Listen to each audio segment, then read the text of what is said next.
Good evening, race fans. I'm Bart here with Black Flag Racing TV, and we have an absolute doozy for you this evening. We are back, GT Fusion World Championships 2022, and we are already at round 5, and we've got all the action from the top amateur group, Group D, this evening. Just waiting for the lobby to open. The lobby's a little bit late in starting, so we will get out there and check out the action as soon as it starts. So I apologise for the late start to the lobby. Yeah, that is out of my control. But we are here and we are ready. So, what should we do first? Let's have a look at who is running this evening. That's probably the easiest thing to do. So, there we go. These are the runners in Group D this evening. We have Felix from the INCR. Francesco from WFR, teammate Catera 93. All three of those are Italian drivers. Nice Italian contingent tonight. We've got Seja. Seja's very, very quick. Seja from KKR, Czech Republic. Very, very quick last time out at Le Mans. Certainly challenged Replicant last time out for the title, although Replicant went on to score big points. Nirian from MTE, Polish driver.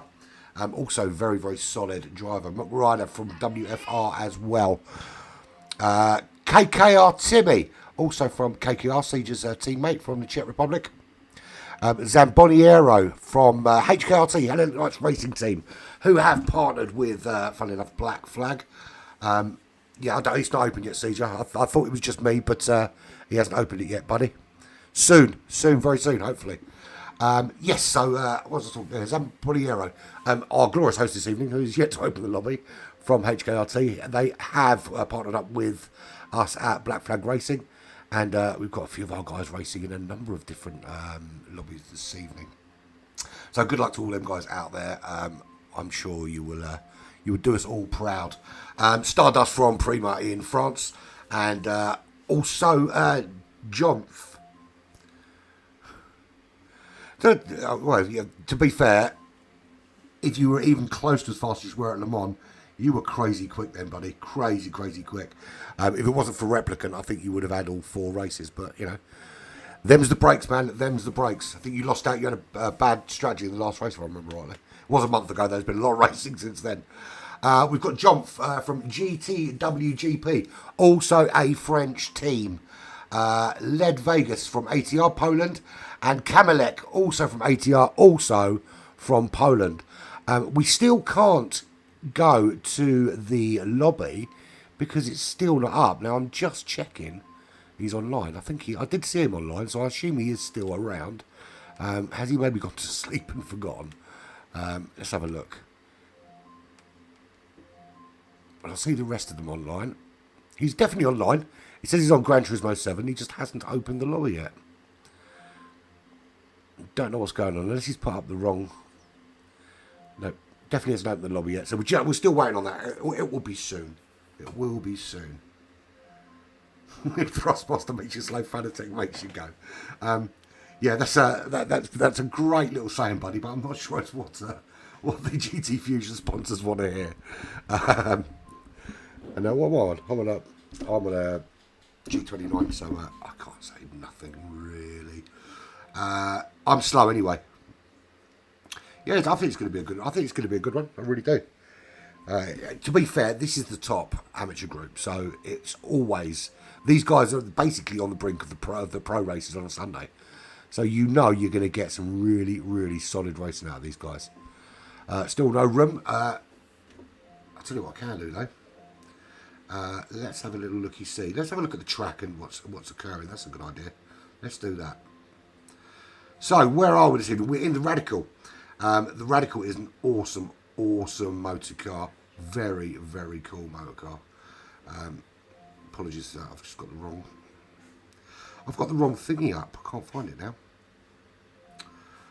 There it is. Goodwood. It is a very, very interesting track, Goodwood. Incredibly quick. There is not one corner you really have to super brake hard for, other than the aptly named The Chicane. It is pretty much flat out. From once you go around Madgwick, you are flat out all the way through Ford Water. Little lift and a drop of gear for St Mary's. Then you are round, down the Levant, down the Levant straight into Woodcote, which is a little braking, hard braking for the chicane, and that's where you end up at the beginning of the start-finish line. Any news on Lobby? Let's have a quick look. He doesn't look like it. It's not good for streaming, guys. I will do, mate. You too. Listen, wish Patrick and Stormfly good luck in that race. I'm sure you guys are going to smash it down there. And we'll see you up here in Group D next week, next month. Yeah, that'd be awesome. So, still waiting for this Lobby. Let's have a little chat through the format this evening while we're waiting for Zambonieri to get this Lobby up and running. I'm assuming, because we've got no backup host, I don't know who that's going to be.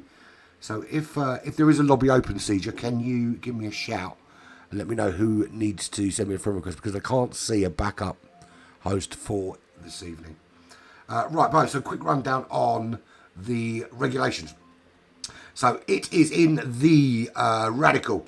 The Radical is a very, very cool car. There are 4 races: early morning, late morning, afternoon, and evening. Preset weather S01. That's not going to change. That will be the same all the way through. Time speed times 6. Equal condition mode is off. So the track will evolve based on the time of day. Fastest first grid. The qualifying is 2 hot laps on race number 1, and then 1 hot lap on each of the next 3 races.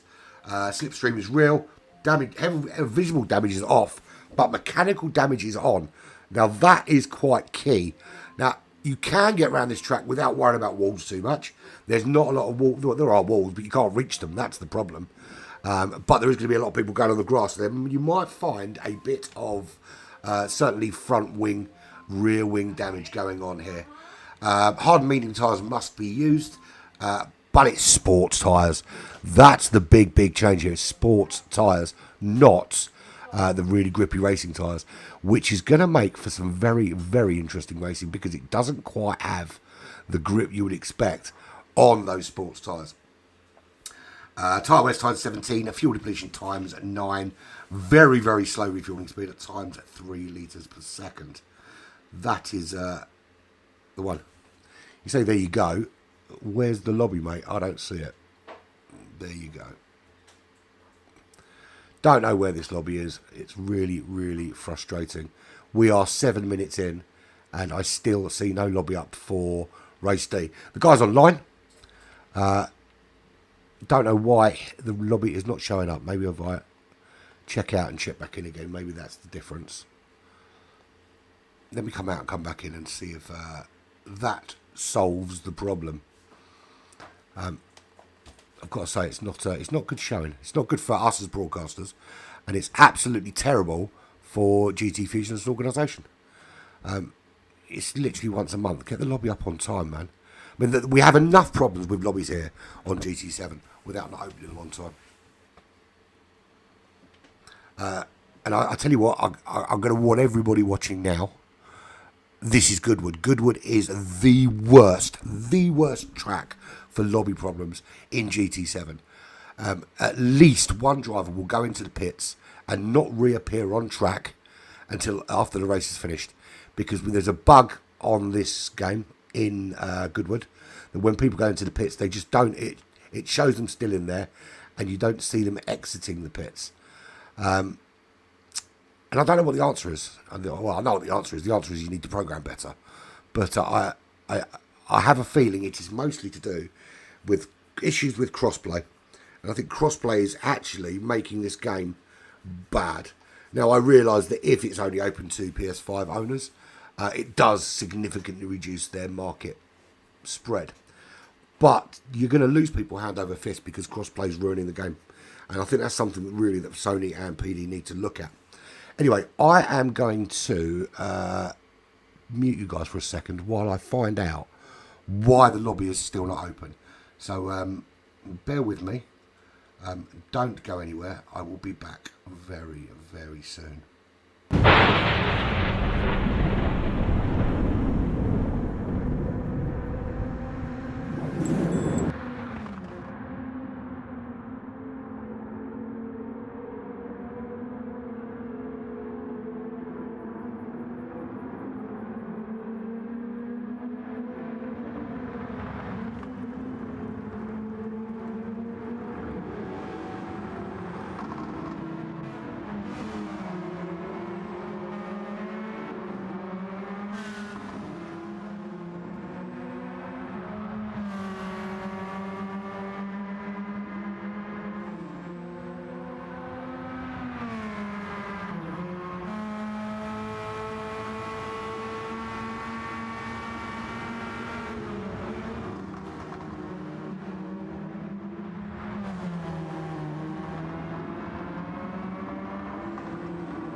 Message sent.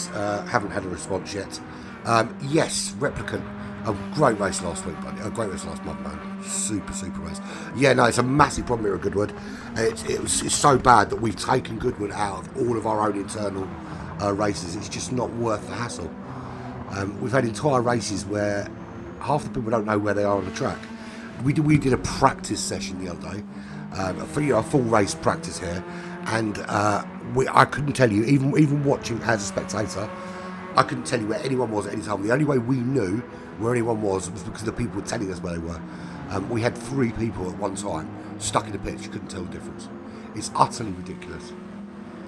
Right, so I've just found out the host has changed, so I need to be told who that is now.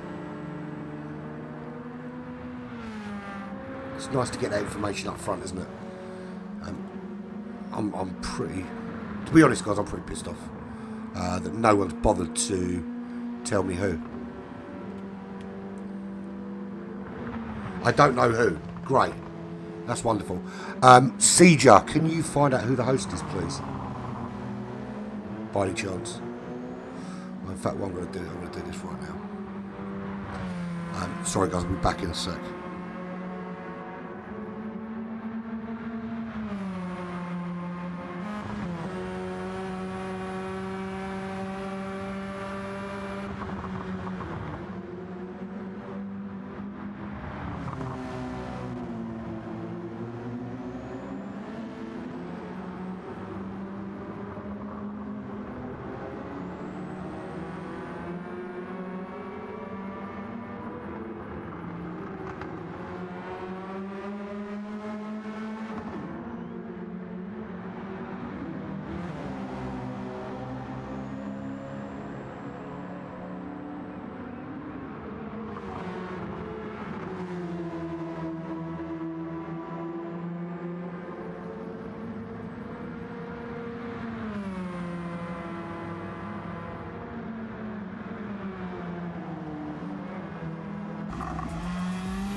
Apologies, guys. I have found someone that's now in the room. I've just been informed that the host changed, but no one actually bothered to tell me who the host was. I'm trying to find the room now. Hopefully at some stage I can get into the room. But do bear with me, guys. Sorry, I apologise for this.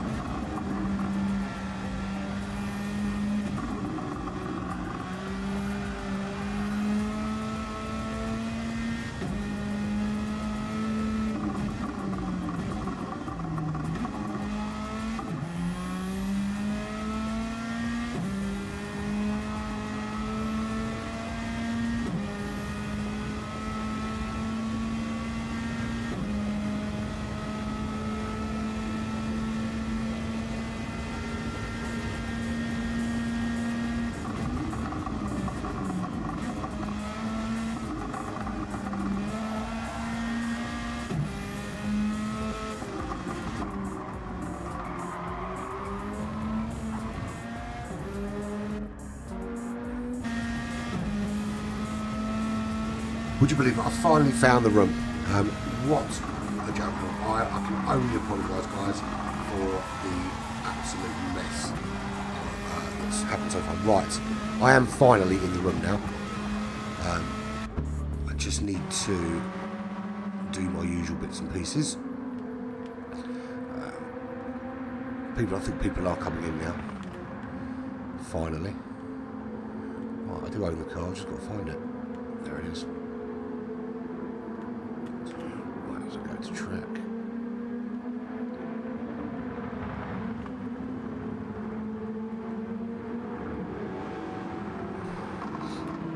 Right, sorted. Sorted. Right. I'm finally in, guys, and I apologise, and I will, I suppose I should show you what I can see, shouldn't I? There we go. Boom, we're in the room.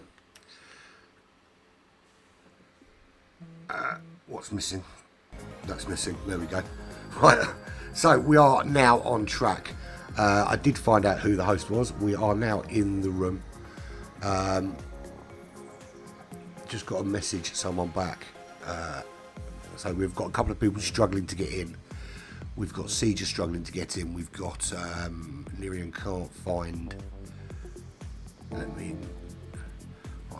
I think the easiest thing to do, if I put you on this screen for the time being, and I apologise that you haven't got the action to see. You can. Yeah, how about watch some of our practice sessions up on the screen there, and talk amongst yourselves while we sort out this absolute clusterfuck. There's no other word for it. It's a clusterfuck.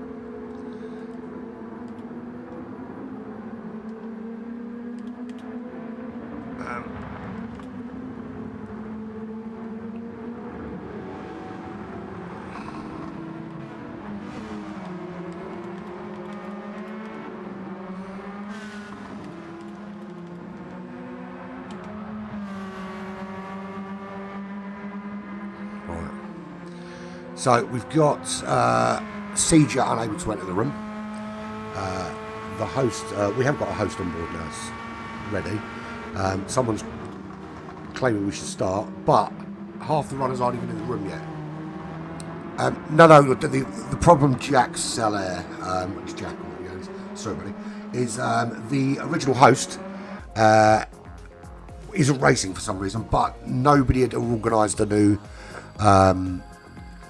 host for the race or anything along those lines, which is a bit of a pain, especially because the person who couldn't do it is online, and was online on GT7, but just isn't in this room and isn't involved, so I don't know what is going on, but the race will start imminently, I think.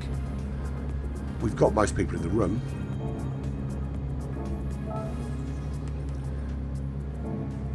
Yeah, so everybody that should be in the room is in the room. No, we don't want that. We want that one. Yeah, so he's in the room. He's just not the host.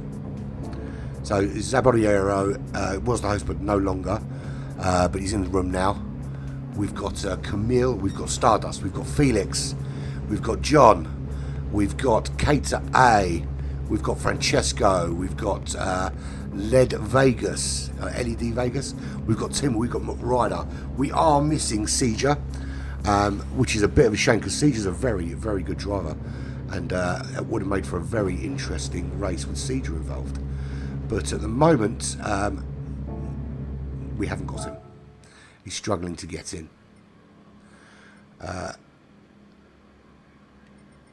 Yes, I can only apologise that everything seems to be running late, and I've got to say this is the second week that this lobby has not been running well. Second month. We had so many issues last time out, and it ended up to be a 4.5 hour festival of. Well, this is Goodwood, the festival of speed, and these lobbies. Yeah, I'm in.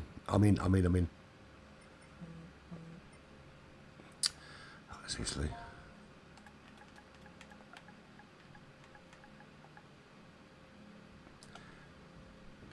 There we go. Right, so everyone's ready. I don't need to check in because obviously I'm not racing.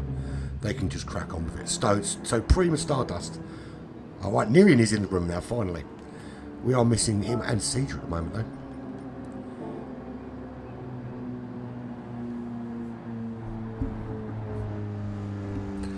it's a nightmare. It's an absolute nightmare. I don't understand it. Surely, I've got to look. You know, I always end up moaning on the streams. I'm going to say it, and this time it isn't actually a moan about GT7. I'll tell you what the problem is. It's people don't prepare, right? So if you know you're going to be the host, then you check it, and if it doesn't work, you got to check beforehand that it works. No, the game's got problems. I mean, this track has got a shit ton of problems, and most of the problems are cross-play. It's the cross-play between PS4 and PS5. So, and it's mostly PS4 people that have problems getting in. The best answer is that the host is PS4, but that, you know, problems or not, it doesn't account for mispreparation. If you know there are problems, then you need to make sure you're doing what you need to do beforehand as a test. Before I do a stream, I make sure I've got all the information I need, and yes, I might be slow at getting it up, but I make sure all the screens are in the right place, they're ready and they're keyed up to go. And I do that a day before, 2 days before the race, so everything is where it needs to be. And it should be the same with running a lobby. Is you simply know you've got to run the lobby, set the lobby up, get some people in the lobby, check it works, check you've cleared your cache, check that everything's working properly, make sure there's a backup lobby host, and you know, and everybody knows who that is. And then you start the lobby at 7:45. Now, every other lobby was started at 7:45, or 7:45 UK time, so 8:45 European time, was started, and people were going into them. So you can solve the problem before 8 PM or 9 PM, whichever time zone you're in. If you look at it at the right time and do it right, and I'm sorry, but this is just and it's rubbish for everybody racing in it, because, you know, everyone here has been practicing. Everyone that involved in Fusion spends, you know, pretty much all week doing nothing but racing this car on these tyres around this track, trying out different strategies, trying out different bits and pieces, and that's all they do all week. So then rock up on race day, and it's not ready to go. So I think we're looking at changing host again. Now the problem is, I can't host this or stream it. I would do if I could, but I can't. It's not conducive to the stream. It's not conducive to the experience. It needs, you know, I don't know what the answer is. I'm just going to sit here and moan and bitch about it while you lot listen to me moan and bitch about it. But it seems to be the same old issues coming up. There is a fundamental issue with the way that the lobbies are coded. There is a fundamental problem with crossplay, and that problem isn't just unique to this game. I do want to be honest with that. It's not unique to this game. Crossplay doesn't fucking work. That's the problem. It doesn't work because everything's coded differently. Crossplay doesn't work, and if it doesn't work, don't do it. Now, you would have thought the PS4 and PS5 would have the least problems when it comes to crossplay, but they have massive problems. When you design a game for a console with the operating power of a PlayStation 5, you can't dumb it down for a PlayStation 4 without there being problems with the two consoles talking to each other. So, I don't know. I don't know what the answer is. So basically, let's go and have a look at people on track. So, Stardust out on track. Let's have a look at some of the liveries. Move on to something much better. So somebody unstable connection. But then, if you tested it, you'd know that. It is what it is. Loving the livery on that French car. Really cool. Let me get a closer look at it. Lovely golden black livery there. That is very tasty. I'll tell you what, these cars are brilliant for liveries. Pink and black there. Really cool from McRider. He always seems to have very good ones on McRider. There's Kato, his teammate. Yeah, very good livery there. Right, so room being reset.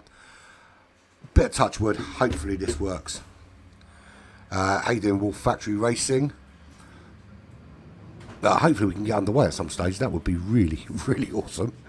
But we're having some host problems. Right, so room being reset. So let me check in. Let me check out again. Go to tracks to make sure there's no problems. Wrong button. Exit. Right. Untick. Spectate. Well, I'm ready to go. everyone else should be ready as well. I'm not going to have any more moans. No, I probably will do. This is what I do. I moan a lot. I'll probably have another moan at some stage. We are what? So I apologise to the race at the start. We are 25 minutes past start time, and we're still farting around with getting the lobby ready. So I apologise to anyone who has already sat here for 25 minutes waiting for some actual racing. In fact, you know what I'm going to do? While we're waiting for some racing, I'm going to stick this screen on, because at least this screen you can watch some cars go around the track. There you go. You can watch what happens when cars actually do start racing around it, just for the time being, while we wait for everybody to get in the room and get checked in. Right, CJ is trying to get in, still looks like he's struggling. So it means we're going to have to change host. I have a proposal. I don't have anyone from Fusion who's watching, but here is my proposal. When the lobbies are scheduled, you have, Adrian, there are 4 running. So Star Group, so Wiggy, Avalon, and Stormfly. They're all running in Group G, I think it is, and Jay's running in Group H. But if you want to watch that stream, head over to GT Champions. So go on to our YouTube channel. At the bottom you see recommended channels, GT Champions, and they are streaming the group with our guys in it. And be sure to drop this a like before you leave though, mate, because you're not here to watch.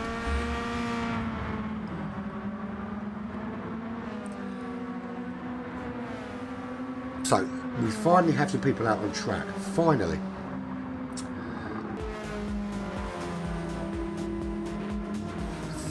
Have some people out on track.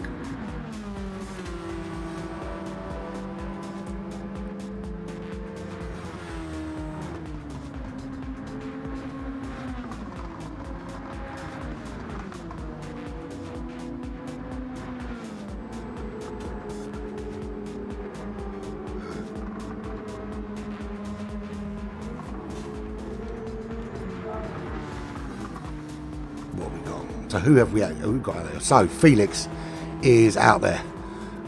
Rick Ryder, John Camilek, Caterer, Zaboniero, Francesco, Stardust, Nirian, Led Vegas, and me, of course, but I'm not racing. Sorry, my quick suggestion to the Fusion guys. If any of you Fusion guys watching, here's my suggestion. The host sets up the lobby at 7:45. Everybody racing tries to enter that lobby at 7:45. If they can't get in, let's say 8:40 because it's European time, 8:45. If everybody can't get at 8:45, the backup host starts the lobby at 8:50. And then everyone tries to get in. And then if that doesn't work, then you have another backup host and you keep doing it until everyone can get in. And then you can get started on time, and we don't sit here running half hour behind with people getting pissed off. Because let's face it, these drivers out here, they just want to race. They just want to go in a room and race. And the situation at the moment is that the host wasn't ready, or the host wasn't in a position to do it, but nobody knew. Nobody knew he wasn't in a position to do it, apart from, I don't know who, but I certainly didn't, and I'm supposed to be the one that is broadcasting it, but I wasn't informed that he couldn't do it.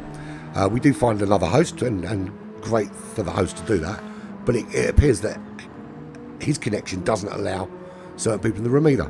So we need to be better prepared. It's a great racing. It's one of the best racing competitions. Well, no, it's the best world championship on GT without question. Just I don't know. Just needs a little bit of tweaking in terms of getting these lobbies sorted. We've got to work. We know there's lobby problems, so we've got to legislate to work around it. And that's what you do. Right, so who's looking quick? Well, Timmy's looking very quick. That's a 1:16.1 here in Group D. Very, very quick time. Now, for me, I think race pace you can easily race pace here. Do mid 16s, low 17s. is a pretty damn good race pace around here. On the medium tyres, of course, the hard tyres, you're probably losing a couple of seconds a lap. In terms of strategy, for me, I think the best strategy would be to start on the hards, but it's down to them. But Stardust on pole with a 1:16.0. There is Timmy with a 1:16.1. McRider does a 1:16.5. That puts him firmly on the second row, with Francesco behind on a 1:16.7. Felix comes in on row 3, 1:16.7 in the first of the 2 laps there, actually, with Katera from Wolf Factory Racing. And hello there, Wolf Factory Racing, who is on 1:16.8. So very, very close in terms of different. I mean, there's 7 tenths between the top 6. We move down the order. If we look at Nirian, 2.9 back, so a couple of bad laps from Nirian, really struggled there. Seja really still struggling to get in. Such a shame, because Seja is such a quick driver. So at the moment, Prima on pole. The French driver Stardust showing everyone how it's done. But there is only a second in it, almost all the way back. So I'm going to, because this is what'll happen, is it'll throw me out.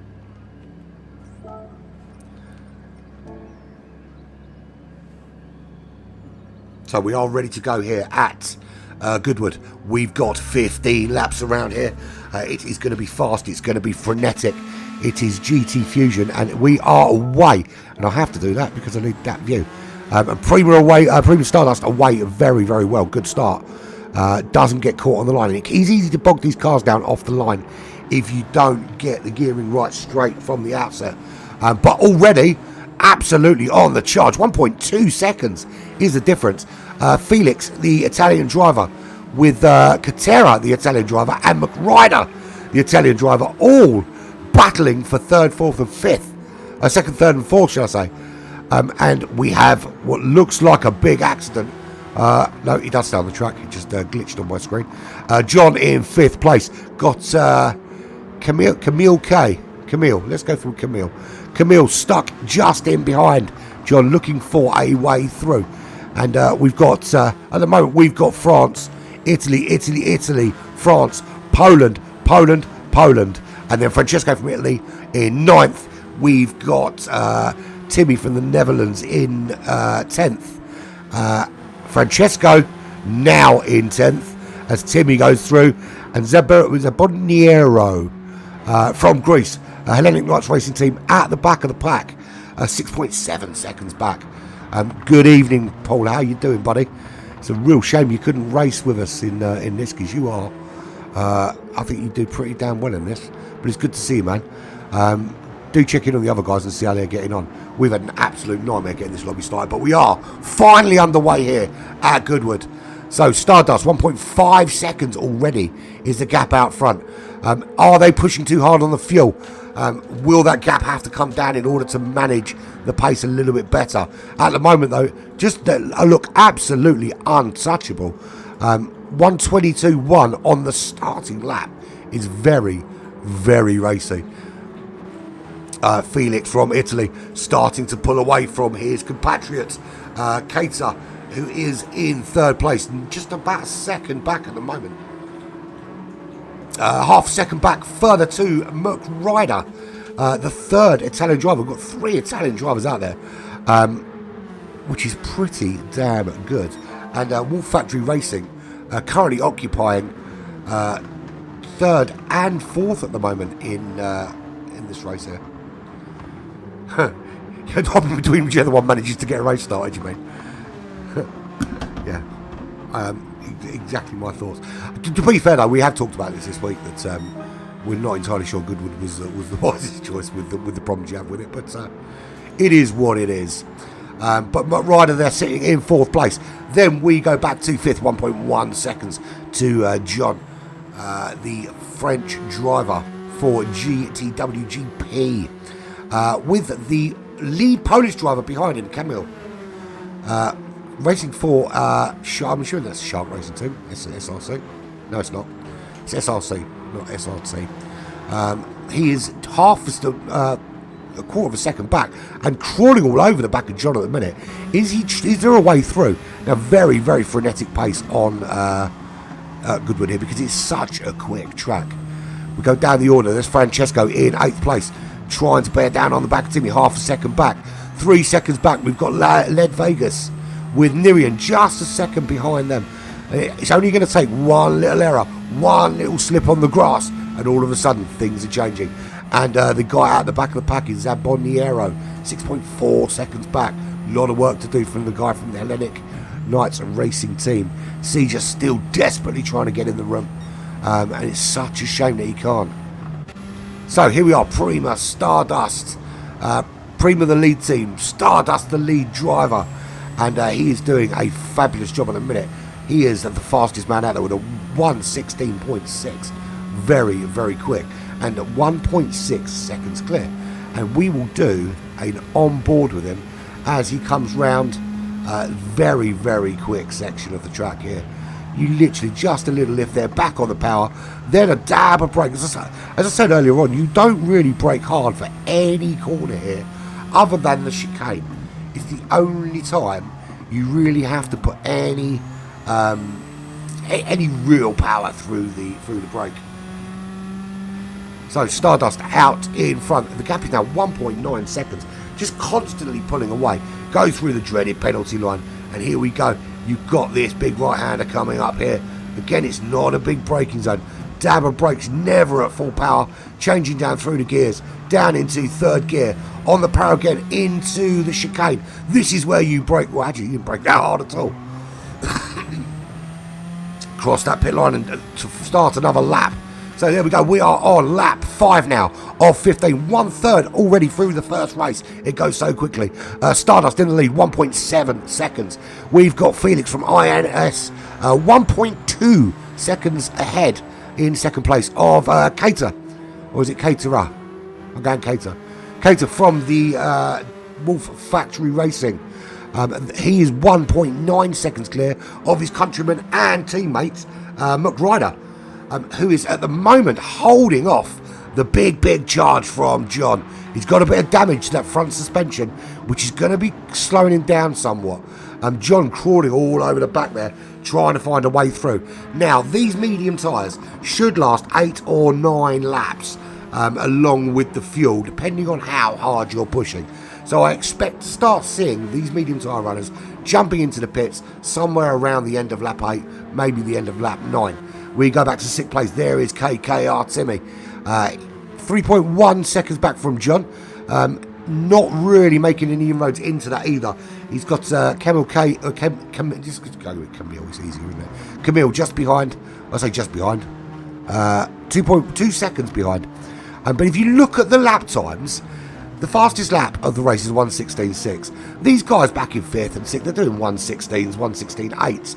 2/10 slower than the fastest lap, but just cannot match the blistering pace of Stardust out in front at the moment.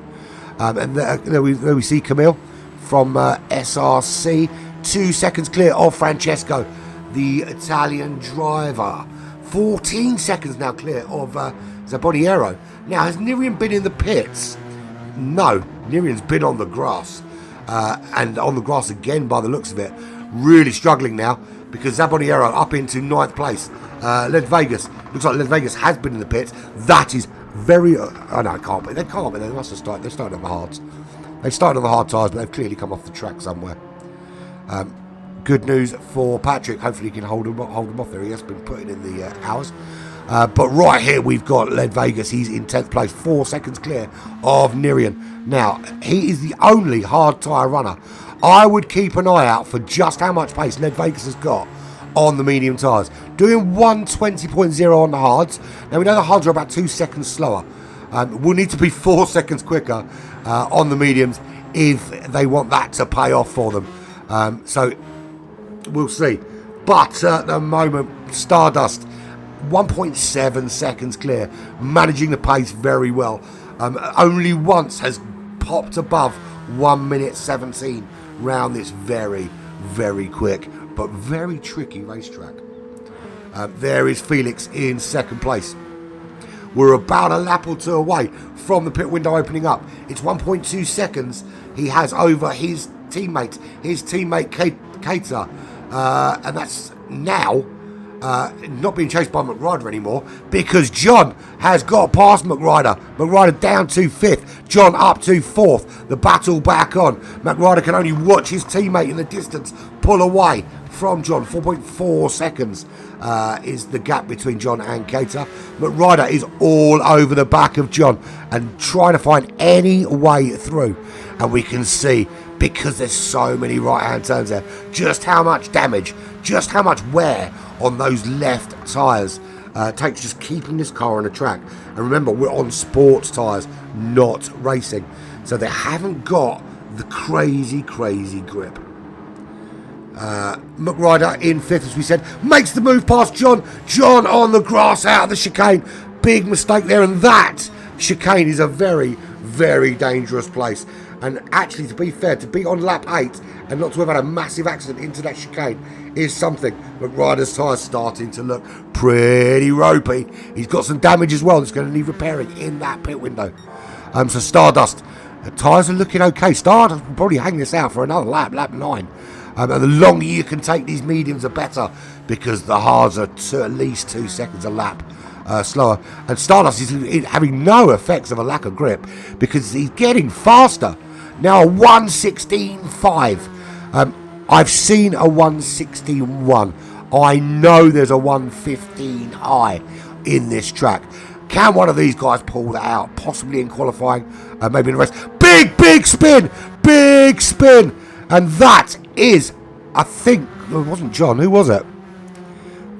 Was that Camille that just had that massive spin? No, or was it Francesco? No, it wasn't Francesco. So Camille, massive spin, dropping all the way back down. So we've got Felix up into 2nd place. We've got Cater coming into the pits on lap 8, was where we thought the pit window would be, in 3rd place. McRider also comes into the pits, followed by John, followed by Camille, followed by Francesco. So that will put Zabonieri, if he can close up this gap a little bit, make up a few places, but the gap is 21 seconds. And actually, Led Vegas, I think it was, that had that massive spin, because he is way at the back of the pack. So all change out front. Other than the leader, Stardust, 2.6 seconds is the gap already now over Felix in 2nd place. Felix has been racing very well, holding his own despite the pace of Stardust out in front. Timmy promoted way up into 3rd as we just see them lapping, already lapping. We're on lap 9 and already cars are being lapped here in Group D. But these guys will they come in this lap? Has Stardust been able to look after the tyres well enough to hold out for another lap? I'm not sure, looking at that fuel, whether they can. We'll see now whether they pull in. Yes, they are pulling in to that right-hand side. There goes Felix as well into the pits. What about Timmy? Timmy's just coming down to the chicane, and this is a great view through the chicane. I love this view. Will everybody come out of the pit safely with the pit bug? That is the question. So far, it looks like everybody has, and we haven't experienced the crazy pit bug. So they're all into the pits. Zabonieri is coming round, will pit this lap also. Currently running in 4th, but will have to pit. Now, where is Cater? Because Cater's position is key. Cater is on those hard tyres now. 7.7 behind Zabonieri. And here we go. Looks like Stardust is already out. Will Cater gain any positions here? Will they manage to move up the order, or does everybody else get out in front? 3rd place. Cater gets 3rd place in this race. So, no disaster for earlier pit, but no real gain from the undercut. Felix in 2nd, so no change at the moment. Stardust stays in 1st place for Prima Esports. Felix for INS Racing out in 2nd place. WFR Cater in 3rd, all driving this fantastic Radical. It's a great car, this Radical. It's much more fun to drive around here on racing tyres than it is on soft tyre, on sports tyres. Sports tyres are a little bit squeaky bum time, but all the same, it is still a fun car to drive. Timmy in 4th place, turning that Radical into a bit of a lawnmower there, but getting away with it. And you have to be so careful, because you know, you could touch the grass one time and nothing happens. You could touch it another and fly off into the cornfields towards the airport, never to be seen again. McRider down in 5th. The pit window not so kind to McRider, dropping down the order. Now, there is Camille on the hard tyres as well now, running in 6th place. Zabodiero has now pit, going a little bit wide there on the hard tyres, just pulls it back in. 18 seconds back in 7th place. Francesco in 8th. Also, see, everybody touching. We've got a big wobble there actually for Francesco on the hard tyres. Nirian also running the hard from Max Torque Energy, based in Poland. Led Vegas. Now, Led Vegas started on the hard tyres, now running the mediums. They will need to be doing 1 minute 16s to stand a hope of getting into the podium spots. But a 1:19 so far doesn't bode well for doing that. Now, Stardust is on the hard tyres. Remember that hard tyres did a 1:16.498 as the fastest lap on the mediums, and has just done a 1:19.8. So 3.5 seconds almost difference. But we will see now what the big difference is. Now they've had a full lap on those tyres. So crosses the start finish line there, and that is a 1:17.8. So only a 1.4 second difference in terms of pace from the medium tyres to the hard tyres. That is some performance on those tyres. Felix 9.3 seconds back. Stardust absolutely dominating. It's almost as though Stardust is racing in the wrong category. So quick. So I imagine we will see Stardust moving up through the rankings into the pro groups for the next competition. And it's such a shame that we couldn't get Seeger in the group. Last time out at Le Mans, Seeger was very quick. And despite what he said in the chat earlier, he's quicker than he claims to be, I think. And I think certainly would have given these guys a run for their money out in front. But, you know, it is what it is. Couldn't get in the lobby. We all know what the answers are to that. Whether those answers are answered, we don't know. Third place there is Cater, also Italians. So Italians show a very big Italian contingent in Group D today. Very big Italian contingent. Clearly the Italians are very fast at Goodwood. Because they're all racing pretty darn well here. Running in third at the moment, 3.6 seconds off the back of Felix. And everyone seemed to be catching that grass on the way out of that chicane. But so far, not too many coming a cropper for it. 2.5 seconds back, we're with Timmy. We're on lap 13 of 15. Almost through race number 1. And despite the early troubles, we are underway now and hopefully forever underway. McRider, there he is, the also Italian driver, 8.7 behind Timmy, with Camille there in 6th place, 5.1 seconds back. So it's all starting to spread. Now, here's the thing, look at Camille's laps. Camille's capable of a 1:16.7, but wasn't able to maintain any kind of consistency. Zabodiero has been consistent, but not super quick. Was that a little nudge there from Francesco on the way through? Now, that looked to me like Francesco muscled the way through using the front of that car to push Zabodiero off. I would like to be corrected, and I will check the replay if I get a chance to. But I think that needs to be looked at. John was initially very racy, running just outside the top 3. But now way down the order in 9th place, and obviously on those hard tyres, not putting in great blistering times. Certainly nothing consistent at this stage. Nirian was in last place, now starting to work through the field. 2.4 seconds to John. There's a couple of laps left to catch if they push. Don't know about the pace currently, if it's going to be enough though. And it is really hard to push on these hard tyres, to be fair. And Led Vegas, way at the back of the pack. Now, started on the hard tyres. Thought they might be quite racy come this second stint, but just haven't really dialed them in enough. Yeah, they're doing 1:17.8, but you need to be doing, in order to hit the top half of the field, you need 1:16. Simple as. There's your leader, 10.4 seconds clear. Just absolutely streets ahead of everybody else. Coming round to complete lap 14 into the chicane. On to the start-finish straight. Ready to start the final lap of this race from the lead. Stardust from the Prima Racing Team. Prima Esports, 10.3 seconds clear. The French driver is from Felix from Italy, driving for INS, 4.2 seconds. They are clear of WFR's Cater. Cater's been there or thereabouts this whole race. Very, very consistent. Look at those lap times. And low 118s. Very, very good on these tyres. Timmy, running in fourth, still has an opportunity. Looking very, very racy in these last couple of laps. And has closed the gap on Cater to 1.1 second. 10 seconds back to McRider.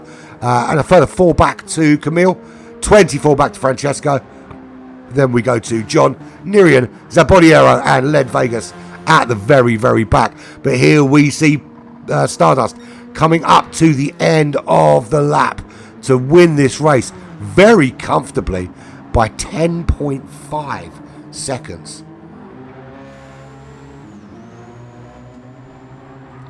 That's quite an interesting... I'm happy for Patrick to finish ahead of Aaron, but I didn't expect that, to be honest. I thought Aaron had this dialed in. But there we go. So there we go. Stardust is ahead, wins this race, 11.1 seconds. Home comes Felix from Italy for the INS Racing Team in that Radical second place. Cater holds off the charge of Timmy for the third podium spot. Timmy just behind, 3.3 seconds. McRider comes through the chicane and crosses the line here at Goodwood. In fifth place. Top rated Polish driver, here comes Camille, in sixth. 24 seconds back, no rush to try and find them, is the fourth and final Italian driver on the grid this evening. 24 seconds was the difference between Camille and Francesco in the end. I tell you what, for a 15 lap race, to see anyone lap, even on a 1 minute 20 lap, it's crazy. And that's a great result from Felix. Great result in there. John, 6.9 seconds back. Come home in 8th place. The last ranking French driver. Nirian from Max Torque Energy crosses the line in 9th place. Zabodiero in 10th place. Did close really closely on Nirian there. Could have nicked that. And Led Vegas, wrong strategy for me. Didn't make those starting on those hard tyres work for them. Comes home in last, 6.6 seconds back. So that's the end of race number 1. Your winner, there he is, Stardust from the Prima Racing Team. Never in doubt. Pole position, corner 1 was ahead.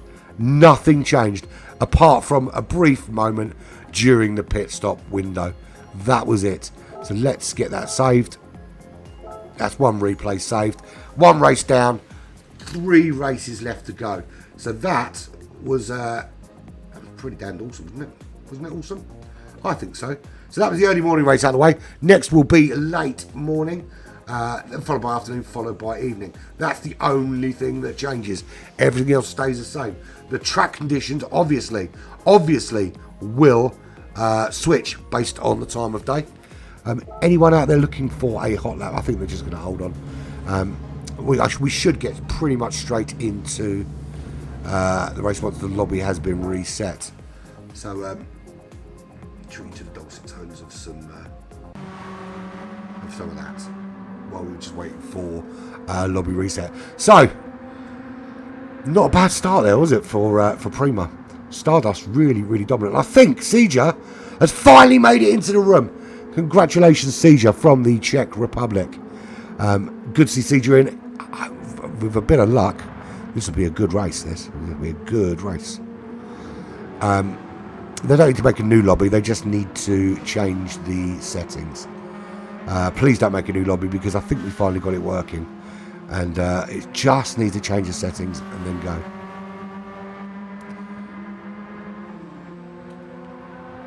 So we now have 12 on. We had 11. We now have 12. Sieger has managed to make it in.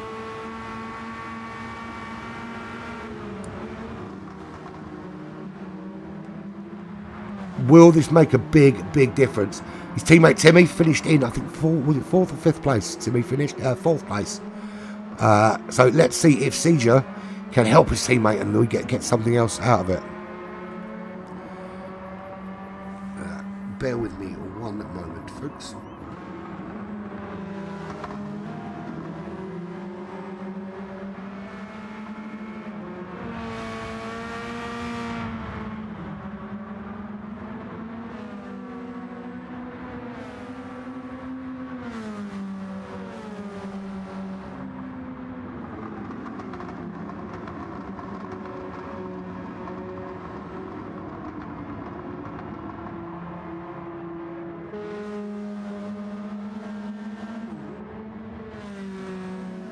Just waiting for the new lobby to, well, not, it's not going to be a new lobby, just the settings to be changed. There we go, room being prepared. Boom Shankar.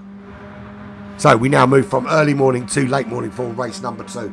It's the same format, slight difference in that this time there's only one hot lap, not two. It was two hot laps after for the first race, but from now onwards, one hot lap. You better make it count. And the great thing, and this is the single greatest thing about one hot lap qualifying, is that it genuinely can put anybody on pole. You only have to have your best lap when the fast guys around you are having a bit of a mare, and everything changes. And that's the great thing about it. Now look, fast people will always be fast, and people like me, the slower guys, will always be slow, but that doesn't mean that you can't have a little purple patch. And that purple patch will sort of stand you in good stead. So here we go, everyone going out on track now, ready for the first qualifying, the outlap for their qualifying. So let's have a quick shifty woofty. Everyone on their outlap. We're getting this done. We've overcome the problems of the server, and now things are flowing very, very nicely. And those of you who are into your racing and want to see some more racing, we've got this. We've got 3 more races here. Then I go and have a little break. I have a cup of coffee, have a shower, have a couple of cigarettes, and then I am back at 1:30 a.m. UK time. That's 2:30 for you guys in Central Europe, or anywhere between 5 and 8 p.m. for the guys in America, where we have the championship for GT champions, and I'll be bringing you all the action from Group 4 for this week's race, which is it's at Troll Mountain, and it is in the fabulous Renault Megane Trophy, which is a phenomenal car, absolutely phenomenal. Right, so Stardust first out. Let's watch Stardust on their hot lap.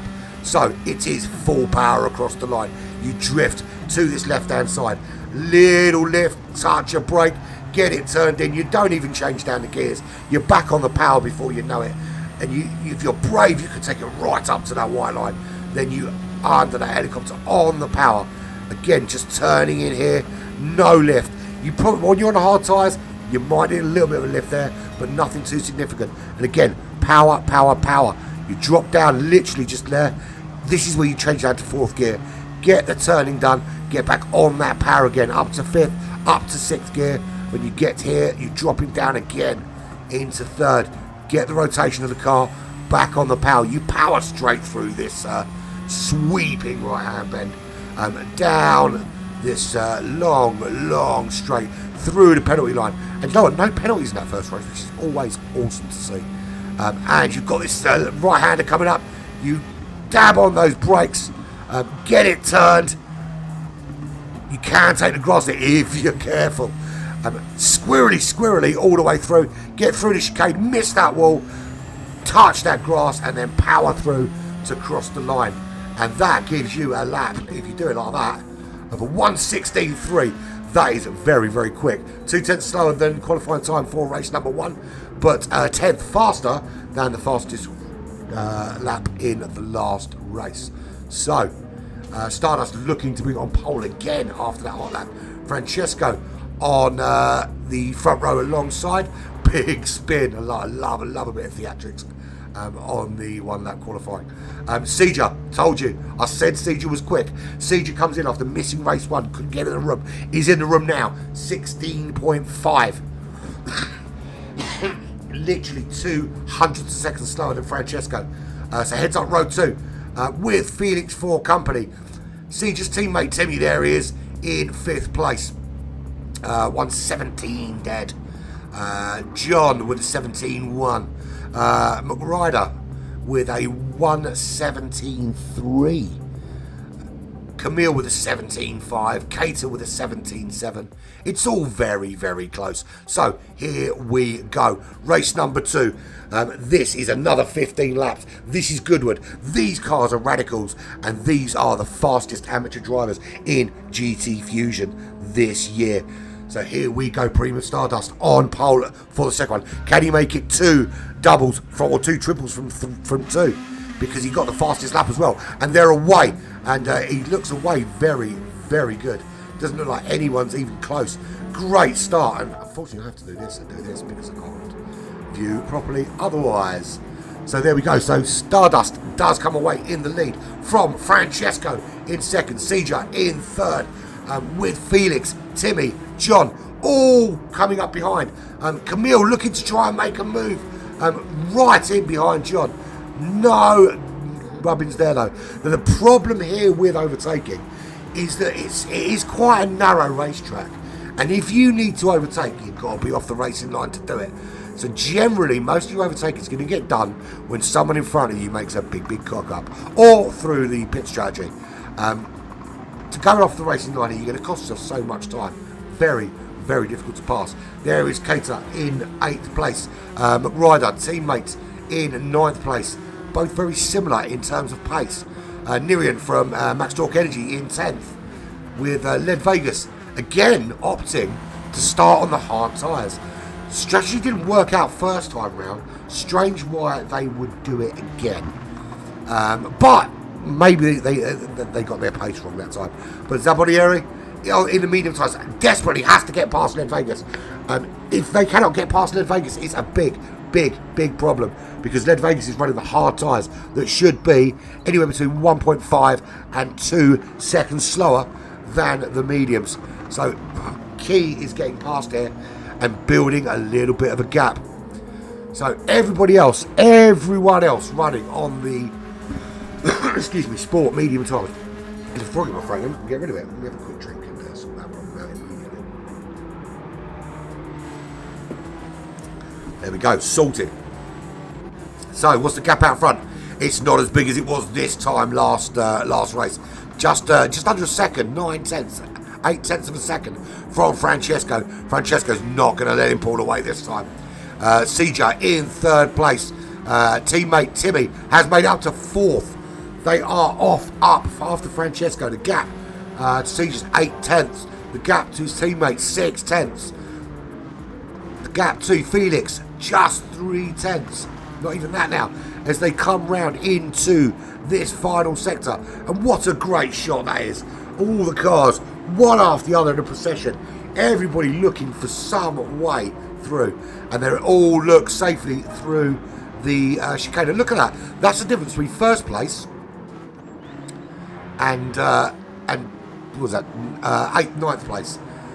There is nothing between them. It says 4 seconds. When you look at the racetrack, there is nothing. As you see McRider making a move on their teammate, are they able to get through?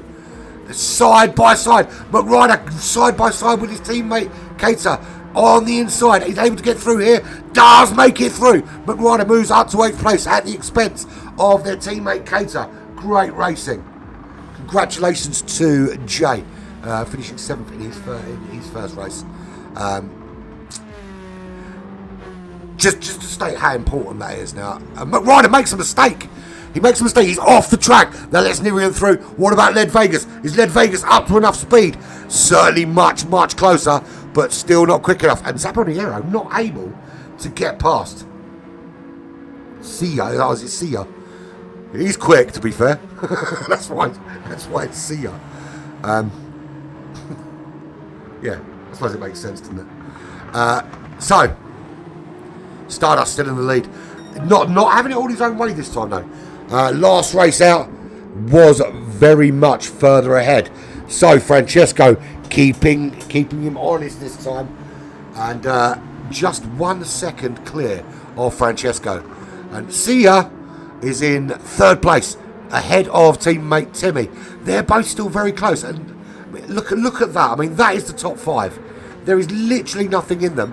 And then you've got the next 3, 6th, 7th and 8th coming up behind there. It's such a close race this time out.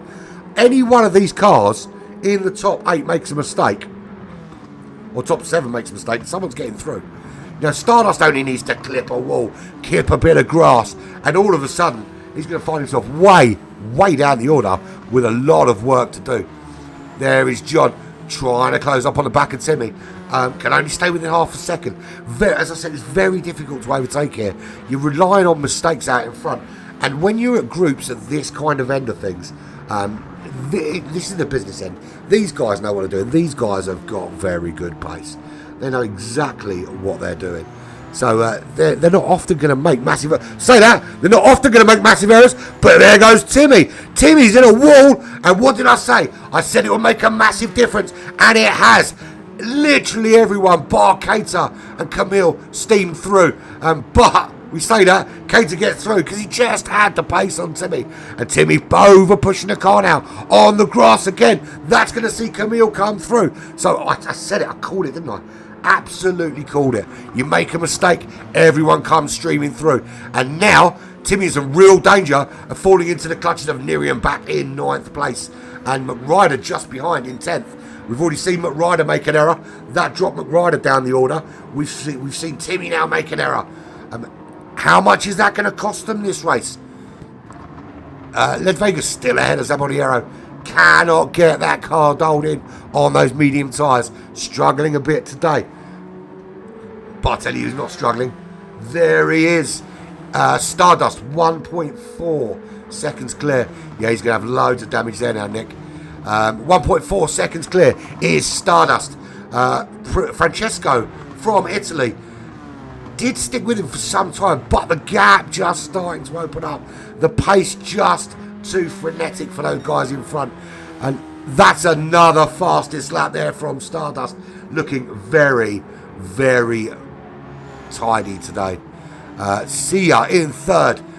Straight in after not making it in for race number 1 due to a few little server issues. Gets into the room, and there we go. Sia up into the podium places. Starting to pull a gap now on John in 4th, who's got through just by virtue of Timmy's massive error. Timmy spinning like a top on the grass, taking damage, sliding into walls, dropping right down the order to 8th. Straight after I said just how consistent everyone was being. Commentator's curse strikes again. Felix running in 5th place, our host this evening. Things are running better now server-wise. We haven't yet, and touch wood we won't. We haven't had the pit box issue so far, so hopefully that's gone away. That'll be something, because Goodwood's a great racetrack. Wouldn't mind start racing on here again. 1.2 seconds is the gap back to Cater. Cater 3.6 seconds clear of Camille. You reckon he's about to start sweating? Let's have a look. Well, the gap's down to 7/10. I think you might be right. Now, in terms of tyres, C has done a very good job on those tyres. And fuel not so much, but certainly tyres. John behind, though, really burning through the fuel this time. Really burning through the fuel. Lost the ability to speak for a second there. That's how exciting it's been. I've lost the ability to speak.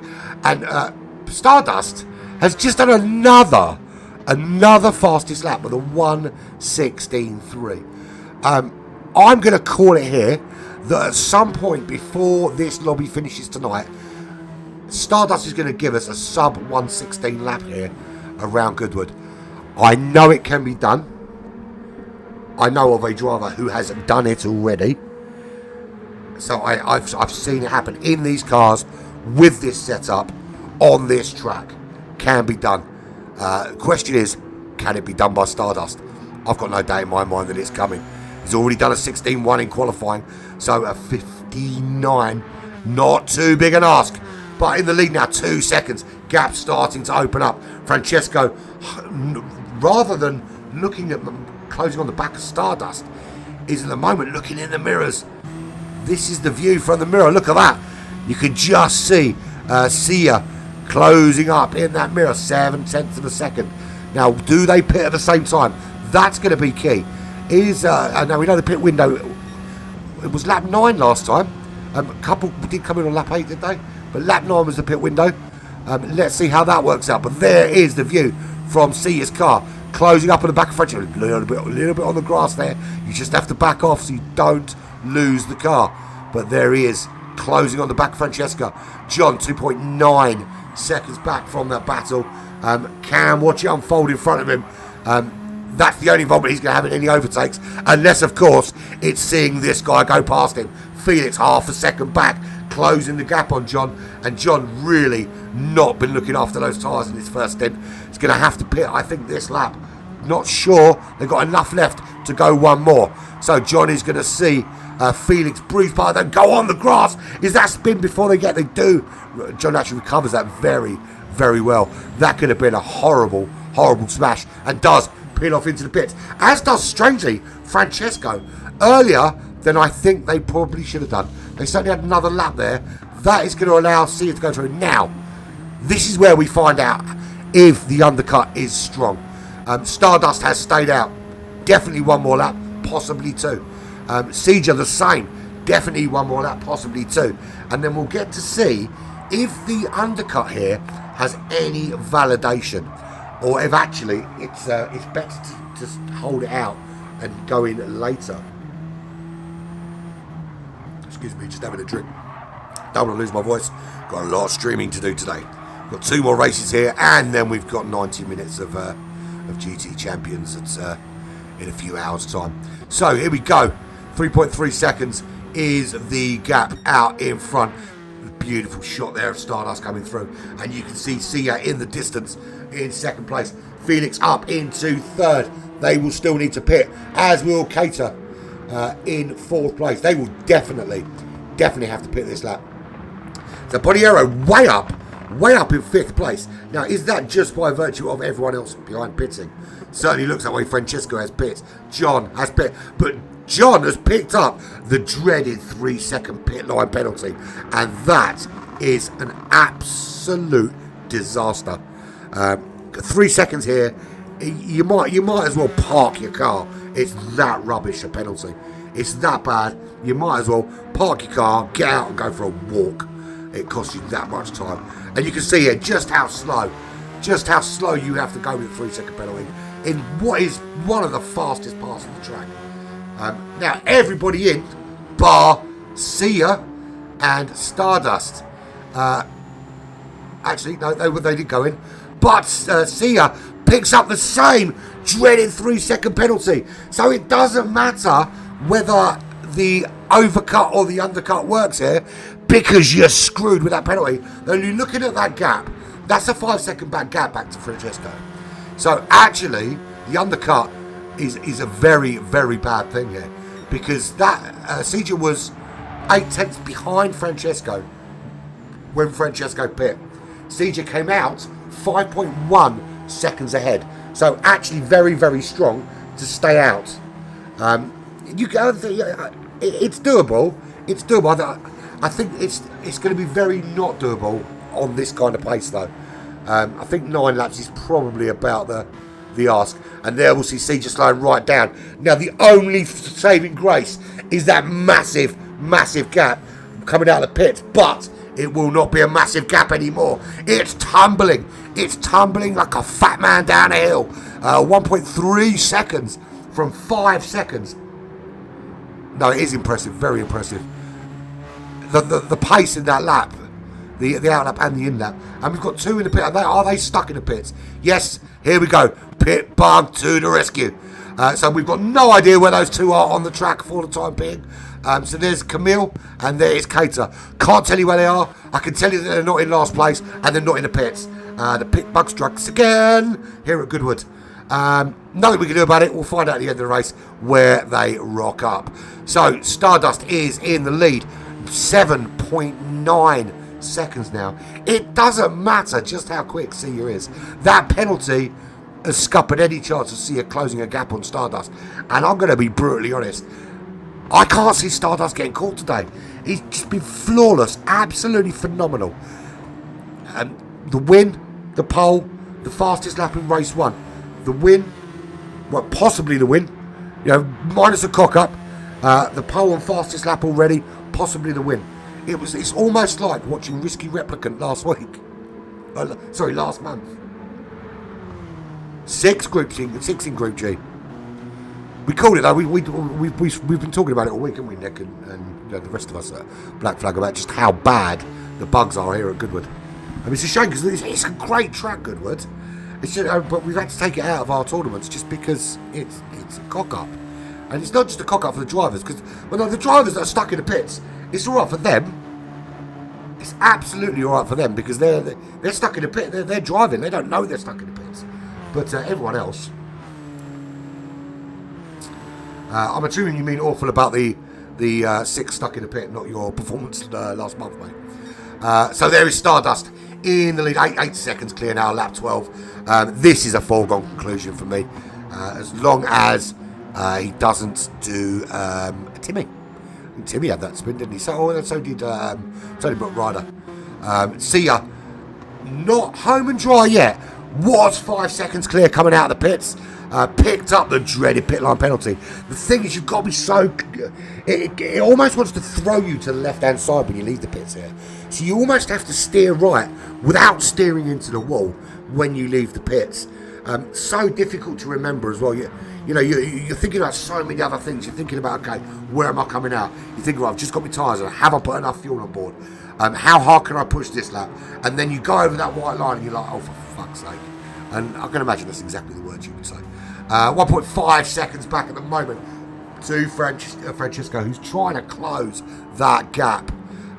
Doing a good job of keeping within that 1.3 to 1.5 seconds. Can they really close up though? 2.1 seconds back to Felix. Felix, the second of the 4 Italian runners. And actually doing a very, very solid job in there in 4th place. Was at one stage running higher up the field, but finds himself running further down out in 4th place. John, 15 seconds back now. Now bear in mind, before the pit stops, and there is Timmy looking to make a move on John, just giving a little shove, saying, hurry up the road, I'm coming. Either budge up or move over. That's what that tap said. I'm either going to push you up the road to make you go faster or get out of my way. But Timmy looking very, very racy in there behind John. Let's have a look at John's pace. John pace last lap, 1:19.0. Timmy also 1:19.0, just a little bit quicker. Now McRider 1:17.4 on those hard tyres, absolutely closing this gap. It is so, you're right. Precise, clinical, impressive, very impressive, yeah. It is great work. Timmy absolutely crawling over. The only problem is that Timmy needs to get past John fast because McRider is on it, absolutely on it. So what is this lap for John? John crossed the line having done a, what was that? What's a 1:18.6 for John, a 1:18.6 for Timmy, a 1:18.1 for McRider. So at the moment it looks like Timmy and McRider are being held up. Not great being held up. As I said, it's so hard, really, really hard to pass here without mistakes. I know we've seen a couple. We've seen one from McRider already. We've seen one from Timmy. These guys now showing that they've got the pace. Now, is there another mistake here? Is there a mistake in John that lets these guys through? As we just see McRider really on the raggedy edge there, giving everything into those back. Those sports hard tyres at the rear, just asking them to hold on for dear life. At the back of the pack, where are we? Well, we don't know. We don't know if these two are at the back or at the front. They could be 20 seconds in the lead for all we know. But what we do know is they're stuck in the pits right now. They are somewhere on the track. There is Nirian. Nirian running in 10th place. 9.4 seconds back from Zaboniero. We assume it could be one of those other two that are stuck in there. 16.8 seconds to Led Vegas, who is 13.6 seconds behind this crazy ass battle between McRider, who just seems to have dropped off that a little bit, here on lap 15. So we are on the last lap of the race. The gap is 8.3 seconds for Stardust. See holding off well, not only holding off, but opening up the gap to Felix, who's got past Francesco. So Francesco couldn't make that pace count, and Felix gets through up into the top 3. So Felix now the lead Italian driver, as we see Stardust coming round this big right-hander, ready to finish again in the lead of this race. Wasn't quite 10 seconds this time, but through the chicane clean. As Nick said there, very clinical. Crosses the line, finishes again in first place. That's 2 triples, one after the other. Triple whammy race 1, triple whammy race 2. Seeger comes home in second. Good racing from Seeger. We knew we knew he'd be quick when he got here. Felix up into the top 3, overtook Francesco on that last lap. Francesco can only settle for 4th, with Cater finishing in 5th. So that's where Cater was. There is John. John is in 6th place. He crosses the line. That's 10 point something seconds ahead of Timmy. So Timmy couldn't keep the pressure on. McRider couldn't keep the pressure on. Drops off. Now, Led Vegas comes home 16.1 seconds back from that. That is 13 seconds behind. Zaboniero in 10th. So it looks like Camille actually is in last place. Although it's difficult to tell because of the pit bug. But there goes Zaboniero in 10th place. Comes through, crosses that line. It's a great shot of the line there, actually. And Camille was just behind, half a second behind. I don't think Jay's isn't being streamed, Nick. So he's got to save the replays and we'll stream it for him later. As far as I know. So there we go. Race number 2 is done and dusted. Next race will be in the afternoon. Same settings. Same drivers, same pace, but this time in the afternoon. Can anybody give Stardust a run for their money? Or is it going to be 3 triples from 3 races for Primus driver Stardust? Only time will tell. 10-minute break. So everyone watching, go and get a drink. Go and smoke a smoky fag. Check out some of the other races, see where people are at. I'm going to go and have a fag and I'll be back in 5 to talk about stuff going on elsewhere. How about those shenanigans? I will leave you with some people driving around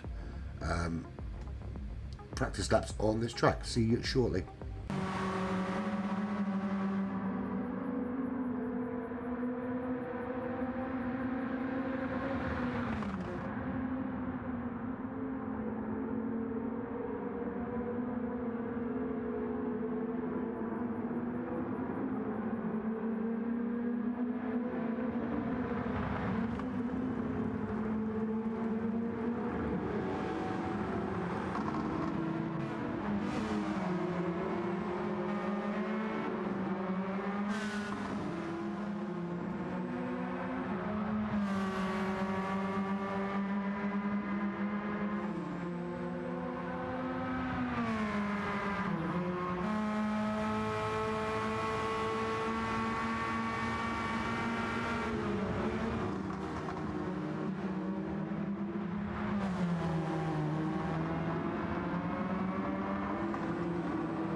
Thanks for sticking around, guys.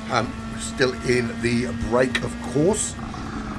So, quick rundown on what I do know about other things going on. So, we've got, as I said, we've got one Hellenic Lights Racing Team guy in here. That is, of course, that's Zabariero. Black Flag Racing have teamed up with Kevin of the HK Hellenic Lights Racing Team to do a kind of joint team. And we've got 4 Black Flag drivers representing a dual liveried team this round. 3 of them are racing in Group G, Stormfly, Avalon and Wiggy, doing really, really well. But the person I wanted to mention is Jay. Jay was, like me, one of the back markers, and we generally had some little battles at the back while everyone else was winning races. Over the last couple of weeks, he's shown some amazing pace. He jumps into GTFUSION in a car he's unfamiliar with. And he's racing back in, I think it's Group H or something like that. But doing very, very well. Midfield running. And anyone that knows Jay will know that he really does put the work in and really does deserve to be doing well. So I'm shouting it out here for all to hear. Congratulations to Jay. And if he saves the replays for me, I will restream them later. All right, I won't do it later because I'm too busy later. I will try and do it over the weekend, but I am crazy busy. So, I did prepare a video, but I forgot to load it up, so I can't show you. So Aaron was 8, Patrick 11, no idea where James was. So Aaron, Stormfly, I thought he'd be doing better than that actually, but must be struggling with the car a little bit. Them's the brakes though, boy. Them's are the brakes. So, what is coming up on Black Flag Racing TV while we're waiting for the next 2 races here for GTFUSION? Well, later on tonight, well, it depends where you are, depending on where you are in the world. If you are in United States or Australia and you are 7 hours behind us, it will be this evening. If you are like me in the UK or in Europe somewhere, it will be in the early hours of tomorrow morning. But it is the GT Champions tournament, GT Champions World Tournament, should we say, which is up to round 7? It's round 7. Yes, it is round 7 in GR4 cars, the Renault Megane Trophy at Trial Mountain. See, I do remember things. I don't get them wrong all the time. Some great racing to be had there. It's a 90 minutes endurance race with just one pit window in the middle, and you don't find out what strategy people are on until I let you see it halfway through the race. But that is on from 1:30 UK time, 2:30 Central European time, and I'm not doing the math for you. You can work out what time it is in your time zone. If you are awake and you have nothing better to do, of course you don't, come and join me.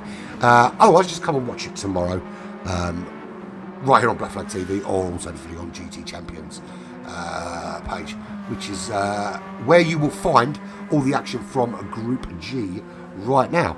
So, how about open up 2 windows, split them down the middle of the screen, have one running Group D, one running Group G, and get involved with some excellent racing. After that, on Black Flag Racing TV, it is round 7. Round 7 of the Lithuanian National GR3 Championship, which is, I tell you what, every race gets better and better and better. It is phenomenally close racing. There are some crazy fast guys in that group, and it's round 7, so not long to go before the end of that is rocking up with us tomorrow evening at slightly earlier time of 7 PM, so we can all watch the Grand Prix afterwards. Then Monday night, we're back to our own internal tournament, which is the GR4 Lottery. Anyone that hasn't seen that yet, we spun a wheel and allocated 15 cars to 15 drivers.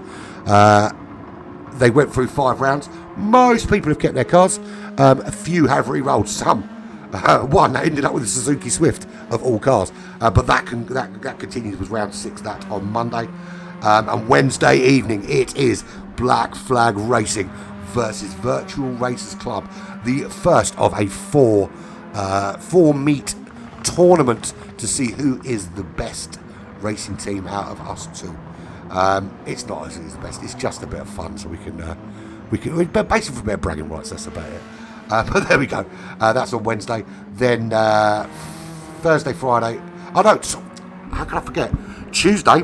I've forgotten Tuesday. I can't believe I forgot Tuesday. Tuesday, we are with a brand new tournament coming up for Black Flag Racing. And as we move into F1 2022, we have teamed up with LNR, Late Night Racing, who operates a brilliant Formula 1 2022 competition. 20 drivers, 10 teams, flat out racing over 2 different formats on a Tuesday evening. It is a sort of opening ceremony tournament on Tuesday, with the season starting following, but that is going to be here live right here on Black Flag Racing TV. So do check it out. If you like what you're watching, chuck a subscribe our way. As we move forward, there will be more and more subscriber only content. Particularly some of the bigger stuff will be subscriber only content, so you will only be able to watch it if you chuck us some love. Right, so looks like everyone is about to go back in the room. We've had our 10 minutes. Let's get cracking with the action here for GT Fusion. Don't think the room's been reset yet, so we're expecting that to happen very, very shortly. Everyone, I think, is in. No one missing. No, everyone seems to be there. Stardust, Sia, Timmy, Zaponiero, Nirian, John. I'm assuming it's John and not DeJohn. DeJohn. Sounds like a. Is it a bad lag then over there in some of the other groups? It's not. To be fair, it's not been too bad here. We've had one pit bug in 2 races, which is pretty good going for this. So we are ready to go. All 12 checked in. I am obviously not checked in because I'm not racing, and probably just as well because I would get smoked by this lot, particularly in this car, because I can't drive it for toffee, man. Just cannot drive it for toffee. So here we go. I think we're pretty much ready to start. I think everyone's on their outlap. Here we go. Everyone on their outlap, ready for the one-shot qualifying for race number 3. We are at the halfway point here at GT Fusion. This is round number 5, coming to you from Goodwood Motor Circuit in the UK. And this track is probably about 30 miles from my house. Beautiful part of the country. Wonderful races to be had here at Goodwood. And we are in the Radical, which is a phenomenal motor car. Built for nothing but balls out, pedal to metal racing and nothing else. Very, very good car. This is the action from Group D. Group D is the lead amateur group. From here, the only place you can go, or if you go up, of course, the only place you can go is up into the pro classes. And the pro classes for GT Fusion, you will find live on TX141, I think it is, El Loco Racing, and someone else. We'll be streaming those live tomorrow evening for Group A, B and C, which are the 3 pro groups for GT Fusion. So at the moment, John is the lead car on track, starting his first hot lap. Has anybody got anything to knock Stardust off of his perch? At the minute, he just seems to be absolutely uncatchable. I don't know what else anyone can do at the moment. Sia looking pretty racy. Francesca looking pretty racy. Who else is pretty good? I mean, Timmy was looking pretty hot until he spun his car out. It's just so difficult to pick. Felix, obviously, of course, very, very racy as well. So we've got some quick Italians out there today. But can anybody do anything to stop the the French driver Stardust? I don't know, I said Dutch because Timmy is Dutch. That is not the Dutch flag. Unless you turn it on its side, of course, then it would be. But at this moment in time, it's not. It's French. So, John will be the first one home. He will set the first time. I'll tell you where I'll put him on the grid. When he crosses the line, it will put him first. How long will he be first on the grid, though? So here we go. John crosses the line very soon. Here we go through the chicane, across the line, and that is a 1:17.1. That's not good enough for pole, unfortunately, and there's everybody behind. Has big cock up. And there we go. Felix with a 1:16.5. That's a good qualifying time. Who's next? 1:25.1 for McRyder. That's an awful time. Sia comes through to 1:16.5. That's currently provisional pole for him. Led Vegas puts himself 5th as we see Felix come through to 1:17.0, put himself 2nd on the grid. So Sia currently on pole. Where is Stardust? Stardust still to come through. Nirian still to set a lap. 1:32.9. That's a really poor lap from Cameron. This is the beauty of one-shot qualifying. Doesn't matter how quick you are, how good you are, how brilliant you are. One cock up and it all goes wrong, and you are down that order. Francesca through. Francesca 2nd on the grid at the moment. So it's Sia for Francesca, from Felix, from Timmy, then John, Keita, Nirian, Led Vegas, McRyder, Zabioneri, Camille and Stardust just coming to finish the lap. Now, what pace has Stardust got? It's looking good as he comes through the chicane. Is it good enough for pole position, or will he finally be knocked off his perch? And he is not in pole position for the first race this evening. In fact, he's not even in the top 3. Stardust with a not such a great lap this time out. And although it says that, I was going to say that. So 1:17.7. So, lot of work to do for Stardust. There's going to have to be many overtakes. So Sia is in the lead of this race from the start. How long will Sia hold them off? Wait for the lights to come out, and then we'll jump out the room and back in, and hopefully we'll get the camera that we want when this race starts. If the lights ever do decide to go out. So there we go. Let's go out. Let's jump back in. And the race starts. They are away, and they look away very clean. Sia seems to be away well. Good start from Felix. Great start from Francesco. But nobody makes up any places there at the start. So Sia from Francesco, from Felix, from Timmy in 4th. Stardust already up to 5th place, and 1 place already made up. Lot of work to do for Stardust to get up the order, and get up the order quickly. Will this be the first little wobble we see from Stardust? Do we finally see that he is fallible? I'm always reminded in scenarios like this of the line out of Predator, when Arnold Schwarzenegger turns around and says, "If it bleeds, we can kill it." And this just goes to show it doesn't matter how quick you are, how consistent you are, you only need one little cock up, and then your perfect record is gone. So he can no longer have a perfect race series. Whatever happens now, even if he wins the rest, it's never going to be all 3 as he moves up into 4th place. I have talked about how difficult it is to overtake here, but I wasn't talking about Stardust when I said that, because Stardust doesn't care how complicated it is.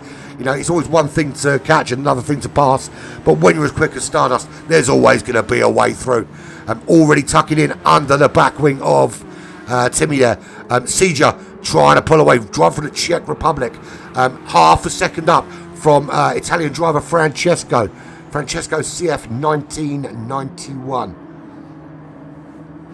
Timmy from the Netherlands, racing for KKR, 1 second back, in 3rd at the moment, and he is under significant pressure from this man, the man that got 2 perfect races. Prima's driver Stardust from France, half a second back from Timmy. Is there enough pace in Stardust to make a move around Timmy? Can Timmy keep the car on the track, number 1, and stay behind him? Yeah, that's what it is. He got bored with being on pole and deliberately went slowly, because that's what people do. No, Nick, it's purely and simple. The beauty of one-shot qualifying is that sometimes it just doesn't happen for you. But that is a purple sector from Stardust. Current fastest man, Sia, with a 21.4, but that was the first lap. They're now on lap 2. We'll get to see the real pace now as they go through that chicane. Everyone through cleanly? Certainly looks that way. No one's hit the wall as yet. Just the grass. So there we go. Fastest lap was Sia with a 16.6. Stardust puts in a 16.7 in 4th place. Still half a second behind Timmy. Cater running in 5th. Just under a second behind Stardust. Italian driver, the second of the 2 Italian drivers. And there is the 3rd and the 4th Italian driver. Battling it out as McRider makes the move on Felix up into 6th place. Felix in 7th. Just has to slot in behind. Camille in 8th place. Running 1.2 seconds behind that battle between the 2 Italians. Can he get himself in that mix? Not at the moment, no pressure from behind from Nirian. 1.5 seconds is that gap with Led Vegas still going for this hard tyre late on strategy that he's been so fond of, which is costing so much time. As we see John breezing through up into 10th place. He's got the inside line. He'll make that move stick. Up into 10th goes John. Led Vegas drops to 11th place with Zabonieri, who's having a very, very bad day today in this guy. Now, Zabonieri, we know is faster than this, but struggling today with this radical here at Goodwood. 1.4 seconds back.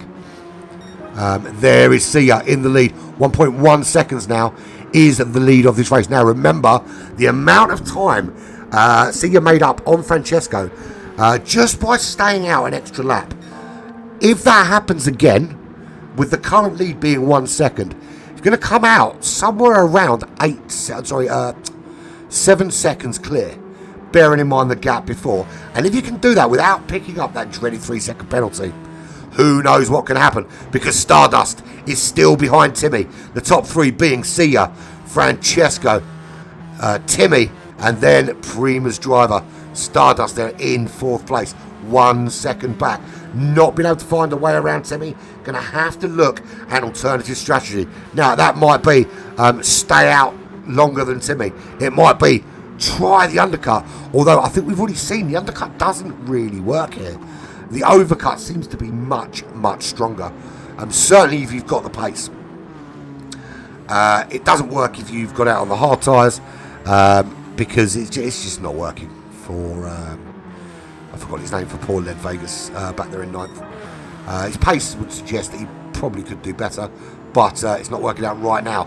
McRider is in 6th place, ahead of Felix. Felix had a great race in race number 2, getting himself into the top 3 with relative ease towards the end of that race. Camille coming up in 8th place, Nirian in 9th, John back in 10th. Certainly not the performance we used to see from John so far today. I'm going to have a look in a second, Nick. That is my next job. Led Vegas in 11th and Zabonieri in last place. So let's have a look at the tyres out, tyres and fuel out front. So Sia, still half a second there. Francesco is not letting Sia pull away. Absolutely having none of it. It's a battle between a Czech driver, Italian driver, and a Dutch driver in 3rd. Now, tyres there on Sia. Not looking too bad at the moment after lap 5. Little bit more wear on the tyres for Francesco. A little bit more fuel use as well. So, pushing is obviously causing some problem. Do you know? I think you're right there, Risky. I think if anyone can run it 10 laps, I think Stardust can. I think he could have run it 10 laps last time out. He certainly had enough left. So I actually think, do you know what? If he can run to lap 10, I think the guys in front need to look out, because the overcut is so strong here. So strong. When we saw it last time with Sia and Francesco, just the difference it makes. Timmy running in 3rd place. Now, in terms of tyres, all very similar in terms of fuel. Although Sia's got a little bit more on board, which means he can hang the car out there a little bit longer. Does that give him a lap over Francesco? Well, it certainly did last time out, and that extra lap on track gave Sia nearly 6 seconds. I think it was a 7-second gain, should we say, on Francesco. Francesco's another name entirely. Absolutely, Paul. It's crazy good pace. And no offence to Black Flag guys, but you can see why I like doing this one, because it's super quick. If I'm looking at the lap times here, and A 1:16.3 there from Timmy. Timmy gets himself up there with a great lap time. That being tucked in there behind those front two is not a bad place to be if you want to put in the fastest lap of the race, which Timmy has just done. Stardust couldn't get pole for the third time. At the moment, can't get fastest lap for the third time. We're here on lap 7, just coming up to the midway point. Yeah, it is very smart racing. But, you know, very, very interesting point brought up by Risky there in chat is that Stardust was capable of going to lap 10 in the last race, but chose to come in on lap 9. Now, actually, I think he's pushed a little bit harder this time out from not being on the front of the grid. And I actually think that is going to, that's going to confirm a lap 9 stop. You think the Dutch was going to go sub 16?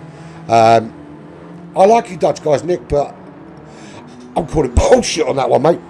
I'm wondering whether anyone will, because look, we've seen a 16.1 in qualifying 1. That's the quickest we've seen since. You would have thought that with the development of the track going through the day, that at some point, that we would have seen that go lower. But you don't know. I mean, with slipstream on these tyres, as the fuel gets lower, you don't know. You just don't know. Sia, half a second up still from Francesco, sorry. Doing a really good job with keeping up. As he makes the move there on Sia. Sia makes a mistake, leaves the door open, and Francesco says, thank you very much, I'm coming through. Now, Sia's got to worry about the pace of his teammate, Timmy. He's so excited, I can't even remember the names. Timmy tucked in behind him. You called it. Is Timmy now going to make a move here on Sia and dive through? Or is Sia going to go up the road after Francesco? Look at the pace on Francesco. Francesco's decided he's having none of this. And he is off up the road. 1 second clear of Sia. So he was playing a little bit of a waiting game. Now, this is lap 8. Is he going to come in this lap? Is this why Francesco's turned it up? I mean, it's a great move to make that move. Stardust still stuck back in 4th place. But the pace out front, these top 3, just not relenting. And Francesco stays out. He's not going to make the same mistake as last time. They are on lap 9. Francesco will pit at the end of this lap. Sia will pit at the end of this lap. We see Matt Ryder going in. Can't hold it out any longer than that. Timmy... Now, do you know, if Timmy were to save a bit of fuel here, maybe he could make it. I don't know. Oh, I'm telling you now. Do you know what? I've got to say, Risky. Fist bump to you, buddy, because I think Prima's going... Stardust is going for exactly that straight. Well, he can't now. Big spin from Stardust, who was the favourite for this race. Absolutely flies across the grass like an ice skating monkey. And that's it, all done for Stardust. Whatever strategy he was on, there was me thinking he's going to take this to lap 10. He's going to overcut the lot of them. But the only thing he was cutting was grass. And that has chucked him well out of this race. He's now down in 6th place. And he's probably going to have to pit now. Even if he does take it to lap 10, any benefit that overcut would have got him has absolutely gone. So we're looking now at Francesco, and those tyres looking ropey. Buddy's made it into the pits, as has Sia, as has Timmy. The top 3 separated by just 1.5 seconds. All 3 in the pits. 4, 5 and 6 all in the pits together. Now the top 4 separated by 7 seconds. Top 6 separated by 11. So at a minute, Stardust is 11 seconds off the lead of this race. So Bodiero, he will also come in. Is everyone going to pit on this lap? But McRider went in earlier. How strong is the overcut for him? Not sure it's going to be strong enough. He's too far back for me to make this work. Sia comes out in the lead of this race. He's so brave with the fuel. He takes exactly what he needs. It's 3.5 seconds. So not only is he quick in the overcut, he is quick when it's just me and you. face to face in the pits. 3.6 seconds in that lead. Can he hold it? Francesco reeled him in before, made the pass. Stardust up to third. Very, very quick in the pits. This is insane racing. Absolutely insane. And any of you guys that have questioned why I love doing Fusion, here's your answer right here. The racing is just fucking awesome. Absolutely brilliant. Absolutely. I mean, you'll attest. I mean, obviously you know Caesar anyway, but I mean, in the last Fusion race, you two were just like a different class to everybody else on the racetrack. It was basically Risky and Caesar versus the rest of the world at Le Mans. And to be fair, I mean, although I think you were obviously the fastest driver because you won most of the races, but Caesar for me was driver of the day because his strategy was just spot on at Le Mans. He was so quick there. But anyway, right now he's in the lead. Very consistent times, very, very miserly on fuel. But the best thing about this is that at the moment, everybody having a go. Now, where is what a question that is. Where is Timmy? He's stuck in the pits. We don't know where Timmy is. He is pit bugged alongside Nirian. So Nirian and Timmy are pit bugged. So we don't know where on the racetrack they are. I'm not sure how excited I am about that. I want to see these guys racing. I don't want to find out when they cross the line that the guy was racing for second and could have nicked off the space. I want to see them racing. So PD, sort your fucking shit out. CJ in the lead. See you in the lead. He's 3.8 seconds clear of Francesco, or it might be Timmy. We don't know. Francesco is 2.9 clear of Stardust, or is he? It could be Timmy in there. We don't know. Stardust 2.4 ahead of Cater. Same thing. We don't know where Timmy is. What I can tell you is if he hasn't had a problem, despite being pick bugged, he's somewhere in there. He's still second. Thank you very much. It's good that we've got someone here on the chat that's keeping an ear out. So he is still running in that 3.9 second gap. So the gap actually for Caesar is not as big as we thought, because somewhere in that 3.9 seconds is Timmy. We don't know where, but he's definitely in there. I don't think it's PlayStation's problem here. I think it's a coding problem and a cross-platform problem, which was never going to get solved. Yes, Timmy, the ghost of Goodwood past. He's going to pop out in a classic car, just at the finish line. So see 4 seconds, just under 4 seconds, it shows clear of Francesco. But we know Timmy's in there somewhere at the moment. So Francesco, we think he's running third, despite saying second on the screen. With Stardust running still in fourth place. Or is he third? Who knows? But let's go with what we can see on the screen. Cater showing as fourth on the track, 2.7 seconds behind Stardust, who cannot find the pace that he's had up until this point in race 1 and 2. So whatever happened in that 10-minute break, whatever he drunk, whatever he smoked, whatever he ate, has just taken the edge off. Maybe he had a little snooze and it's just taken the edge off of him.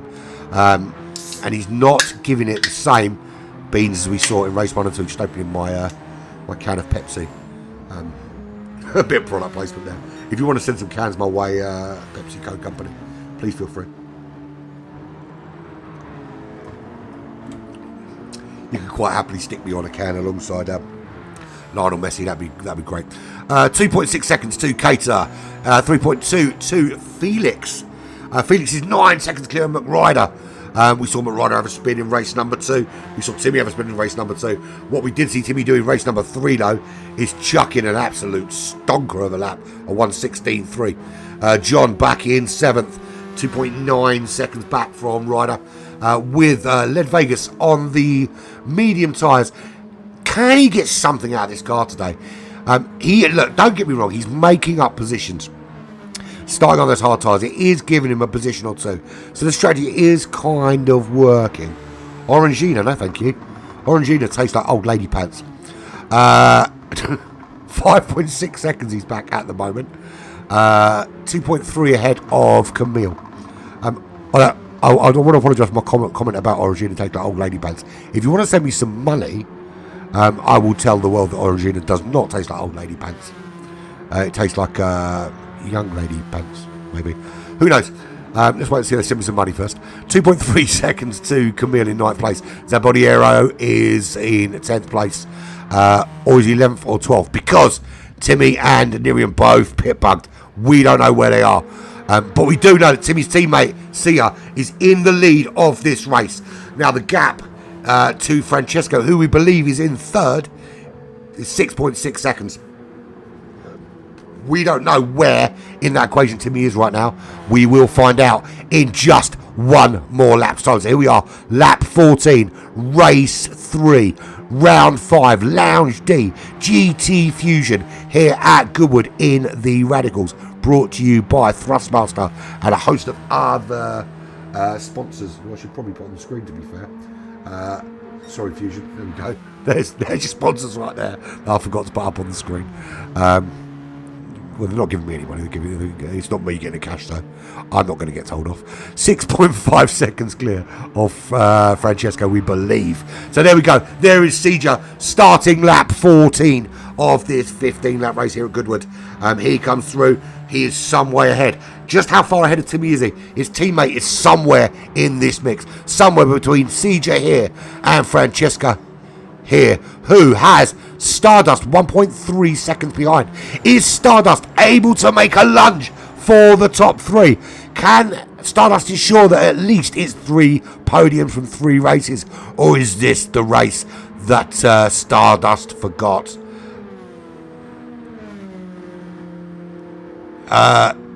That's because they are out there. It will show that because of the pit bug.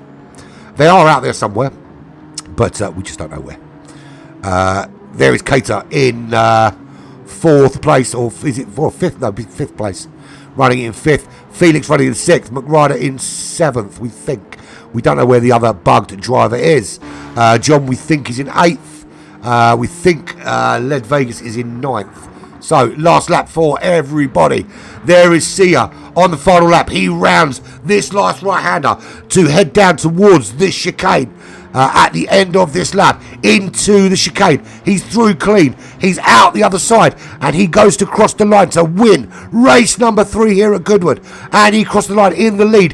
Where does Timmy finish? That's what we're waiting for. We're waiting for Timmy. Timmy, there he comes home. Francesco was not far behind. Only 2 seconds back. Stardust 2 seconds further. Here comes Cater in 5th. Felix comes home in 6th. McRider takes a bit of grass with him as he comes home in 7th place. Or does he? Yes, he does. 7th place.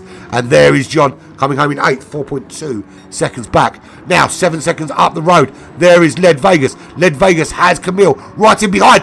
Camille makes the overtake right on the line. Steals 9th place from Led Vegas on the line. Led Vegas relegated to 10th. What a place to lose it right there.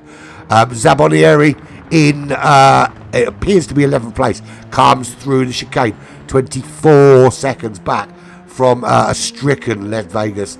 Ran out of fuel right at the very last. Nirian, I think Nirian actually is just in the pits. It doesn't, unless he's still trying to know. It shows you Nirian properly stuck in the pits, so I don't know. We don't know where he is. Maybe he's there. Maybe he is the ghost of Goodwood and is gone. But superb racing. Great race from Timmy. Just unfortunate we couldn't see him do it. But there's your man. Jacob from the Czech Republic finishes in 1st place. Nice race from Sia. And a pretty poor race from the perspective of the guy who's been dominating Stardust. So here we go. That's 3 races down. And I've got to say, I'm very, very pleased that other than the pit bugs, it's been pretty event-free in terms of lobby problems. So we're back. We're back to shit getting done properly. It was a little bit, wasn't it? People just disappearing all over the place. Maybe it's a future episode of Stranger Things or something along those lines. So here we go. Race number 3 finished. Race number 4 about to get underway. And thank you everybody that's been joining me. And please, if you like what you see, please subscribe to this channel. There is loads of GT7 racing coming up. There is also F1 racing coming up, and there may even be some other bits coming up, which are a secret at the moment, but you will find out soon. But they do involve racing. Well, because we're a racing TV channel. Timmy was 2 seconds ahead of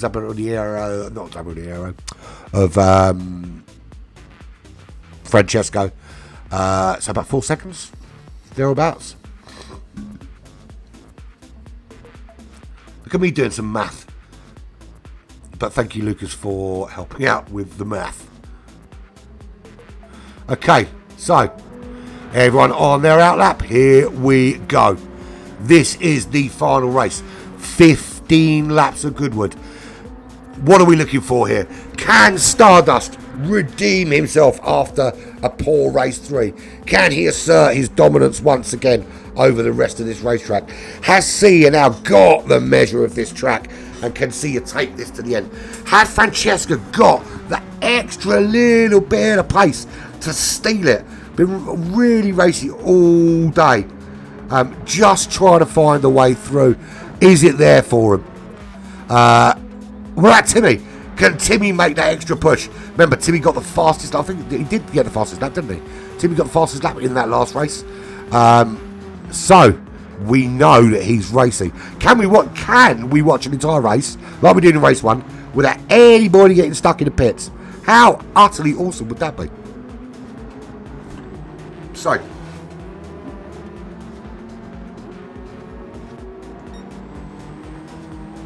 tell you what's really annoying. Why is the BGM music coming through my headphones? I don't want BGM music. It's really annoying the hell out of me. Don't like the BGM music, but yes, put up with it. I can turn it off. So here we go. Seizure on his hot lap. 23.7 in sector 1. Was it? Yes, that would have been sector 1, wouldn't it? If it's sector 2, it'd be pretty damn stupid. So what have we got? Who's going to be on pole this time out? Are we going to get a sub 116 in qualifying? Who's capable of it? Well, we know Sia can. We know Timmy's quick. We know that Stardust is quick. What about Francesco? Can Francesco give us a sub 116? Certainly hope so. You can see 8 drivers in the list. I can see 12. You can see 8 drivers in the list because it only shows 8 at a time, buddy. So here we go. Sia to set a lap. He goes across the line. His lap is a 116.5. That is beatable. What has Camille got? Camille gives us a 117.1. So Sia currently provisional pole. McRider comes home 116.4. Oh, sorry, it's a 116.0 for Sia. So close to sub 115. It was literally 500ths of a second out from our prediction of sub 15. Yeah, I don't know why they're even on. I haven't turned them on before. I'm not going to do it now. I'll do it. I'll do it later. Let's stay in the room now. I'll leave it on for now. But I must have dropped the controller or something and turned them on because I don't normally have them on. I think it's finished now anyway. It's not playing my ear anymore. That's all that matters. A few. I've heard that you're drinking the Netherlands Dry, my friend.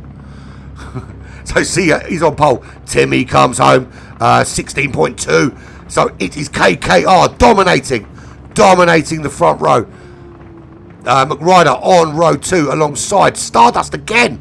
Can't pull out super duper laps. And let's be fair, a 16.5 is not a rubbish lap here. So it is just purely the pace of Timmy and Sia out in front, just ramping up the pace. That is killer. 16.0. I mean, I know I was talking about a sub 16 lap, but I didn't actually think I'd get one. That was so damn close. But in other news, though, I have found a way around this stupid camera change thing, Paul. I've got to do it when the first or second light's on, and I normally come back in all right. So if I do it now like that, and then come back in, and then don't view anybody, I don't lose my camera. So there we go. Good start from everybody. Particularly good start from Timmy. Slots in there. Ryder stays in third. Sia stays in first place. Now, is it team orders or are these two just going to race their bollocks off? I think you're on a team with them, aren't you, Risky? Aren't you also KKR? I'm pretty sure you are. What do you think? Team orders here? Is Timmy going to provide a buffer for Sia and just keep people off of his back? Or is Timmy just going to rock up in that slipstream and just send him away? What do you mean by a pro? A pro what? Have you seen my belly lately? It's more like a pro wrestler. I see you're in the lead at the moment. Timmy in second. There is McRider in third place. Stardust in fourth. I tell you what. If I were managing the team, which I'm not, this is race 4. They're clearly out first and second. I would have Timmy. I wouldn't ask him to slow down or anything, but I would have him defend to give Sia a bit of a gap, because later on in the race that can play into both people's hands. But because at the end of the day, this is a team competition. And it's all about teamwork, isn't it? But people don't play this because they want teamwork. They just want to win. Fourth place is Francesco. We know Francesco is quick. Fifth place, though, not a great start for Francesco. But I'm sure, there we go, there's a purple sector. As if to say, I don't care how good a start you think I had. I'm going to show you something. Watch this, is what he's just said there. There is Cater in sixth place. Half a second behind his countryman. And who we got there in seventh? We got John from France in seventh place. 8/10 back.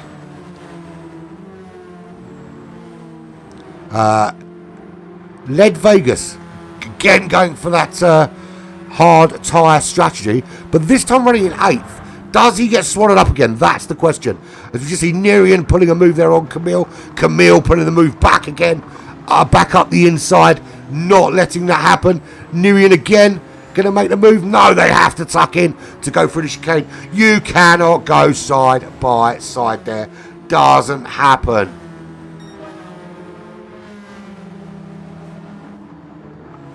Camille ahead of Nerian, as we saw there. Nerian, though, under pressure now from Zabonieri. Can Zabonieri from Hellenic Racing Team, who are partnered with Black Flag for this Fusion event, is he able to get his way up through the order? Felix had an absolute mare. Now, Felix is not slow by any stretch of the imagination, but it is going to be an absolute uphill battle from there. It will be like he's driving a different car on a different track, trying to catch up with these guys. Because the danger's going to be, you're going to push, you're going to fuck it. And there we go. McRider has already got past Timmy. And 1.4 seconds clear. Now, did Timmy have a problem? Did he cut the grass a little bit? That's put him into the dangerous, dangerous loving arms of Stardust. They are the sort of loving arms that hug you with one arm and then put them round your best friend at a party later. They don't love you. They want to beat you. They want to get past you. Sia in the lead, though. 1 second clear. Can McRider keep up? Is there any pace in there for him? Is he able to make any inroads into Sia? Can Timmy get himself back into contention? He needs some slipstream. He's got 1.4 seconds. Is that gap of air in front? At the moment, all he's doing is pulling Stardust along and just giving Stardust an opportunity. We have a fastest lap now from McRider. Now, by my reckoning, that makes it 6 different drivers at some stage over these 4 races have had the fastest lap of the race. Not, of course, including the first lap. Francesco up to 5th place is 8/10 back from Stardust. Bit of work for them to do. Try and move up the order. Cater 1.5, 1.7 back with John, or John, as I'm calling him, tucking in behind. Led Vegas is 5.6 seconds already back on those hard tyres. Now, quite good actually running in 8th on those hards. If they can stay there on those hard tyres with Camille and Nirian and Zabodieri and Felix all behind. Well, the Zabodieri overtaken by Felix there. But if he can keep them all behind Led Vegas, he could potentially finish top 6. Because he's going to be on the faster medium tyres at the end of this race. Right, the gap out in front. It's 1.1 second from McRider. That gap has come down a little bit. Timmy just up in the pace. He has got the fastest lap of the race there with a 1:16.1. That's the quickest racing lap we've seen so far. Previously to that was a 1:16.334, I think it was. No, that crane is there for when one of these guys goes sliding off into the gravel and explode into a crowd of people. Right, gap out in front, 1 second. McRider keeping the pressure on Sia and keeping himself ahead of Timmy. Timmy is 5/10 up from the guy who dominated the first 2 races here. I mean, absolutely dominated the first 2 races here, but couldn't maintain that, or couldn't sustain that form from the first 2 races. But Timmy goes wide out of the chicane. Stardust goes through. Does Francesco get through? Francesco through as well. What about Cater? Cater's got a bit of a run on Timmy. Don't think he's close enough to make the move. So Timmy going wide out of the chicane. Gets on the grass. Gets a bit squirrely. Has to come out. Losing the back end there as well. Just pushing too hard as they get towards creeping towards the pit window, which is lap 8, lap 9. No one been brave enough to take to lap 10 on the medium tyres yet. No one got the big stone kahunas to do that. So Timmy down in 5th. It's all going horribly, horribly wrong for Timmy. He was doing so well. Was that another side I just saw there? I don't think it was.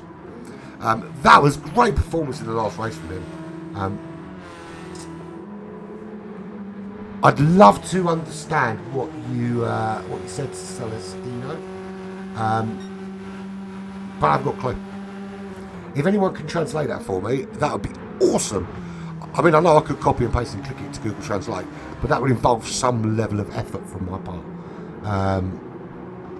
He has come on an English-speaking stream. You would have thought it'd be written in English, but let me know, please, what that says. See you in the lead, 1.1 seconds clear. McRider 2.1 ahead now of Stardust. Got up into 3rd because Timmy made an error and has dropped back. Was Timmy just pushing too hard? Now we know, look, Timmy did a 1:16.1, so we know that there is certainly some pace in there, and that's and that is the fastest racing lap we've had today. Was he just trying too hard to beat that time and just gave it too many beans, and that's what's cost him? Yeah, that is very true. He doesn't have slip. And also, I think Sia's just got the pace at the moment.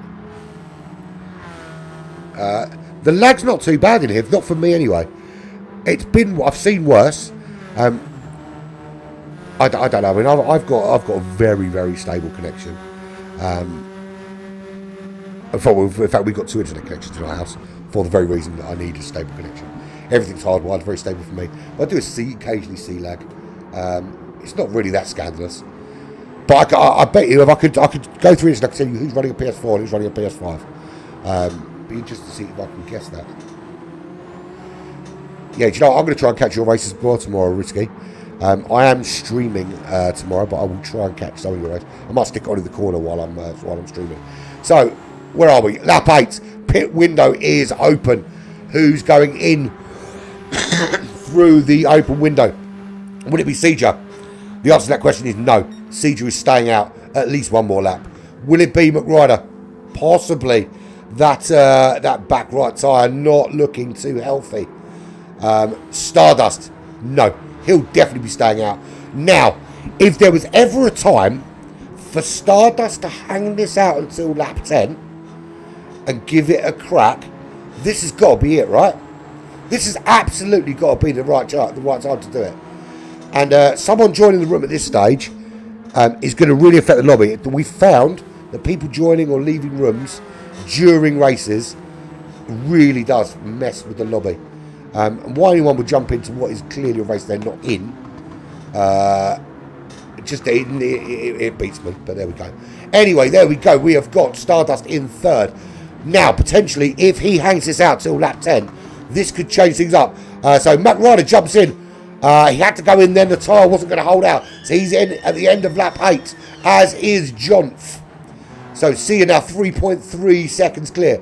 He has no slipstream, but is looking quick.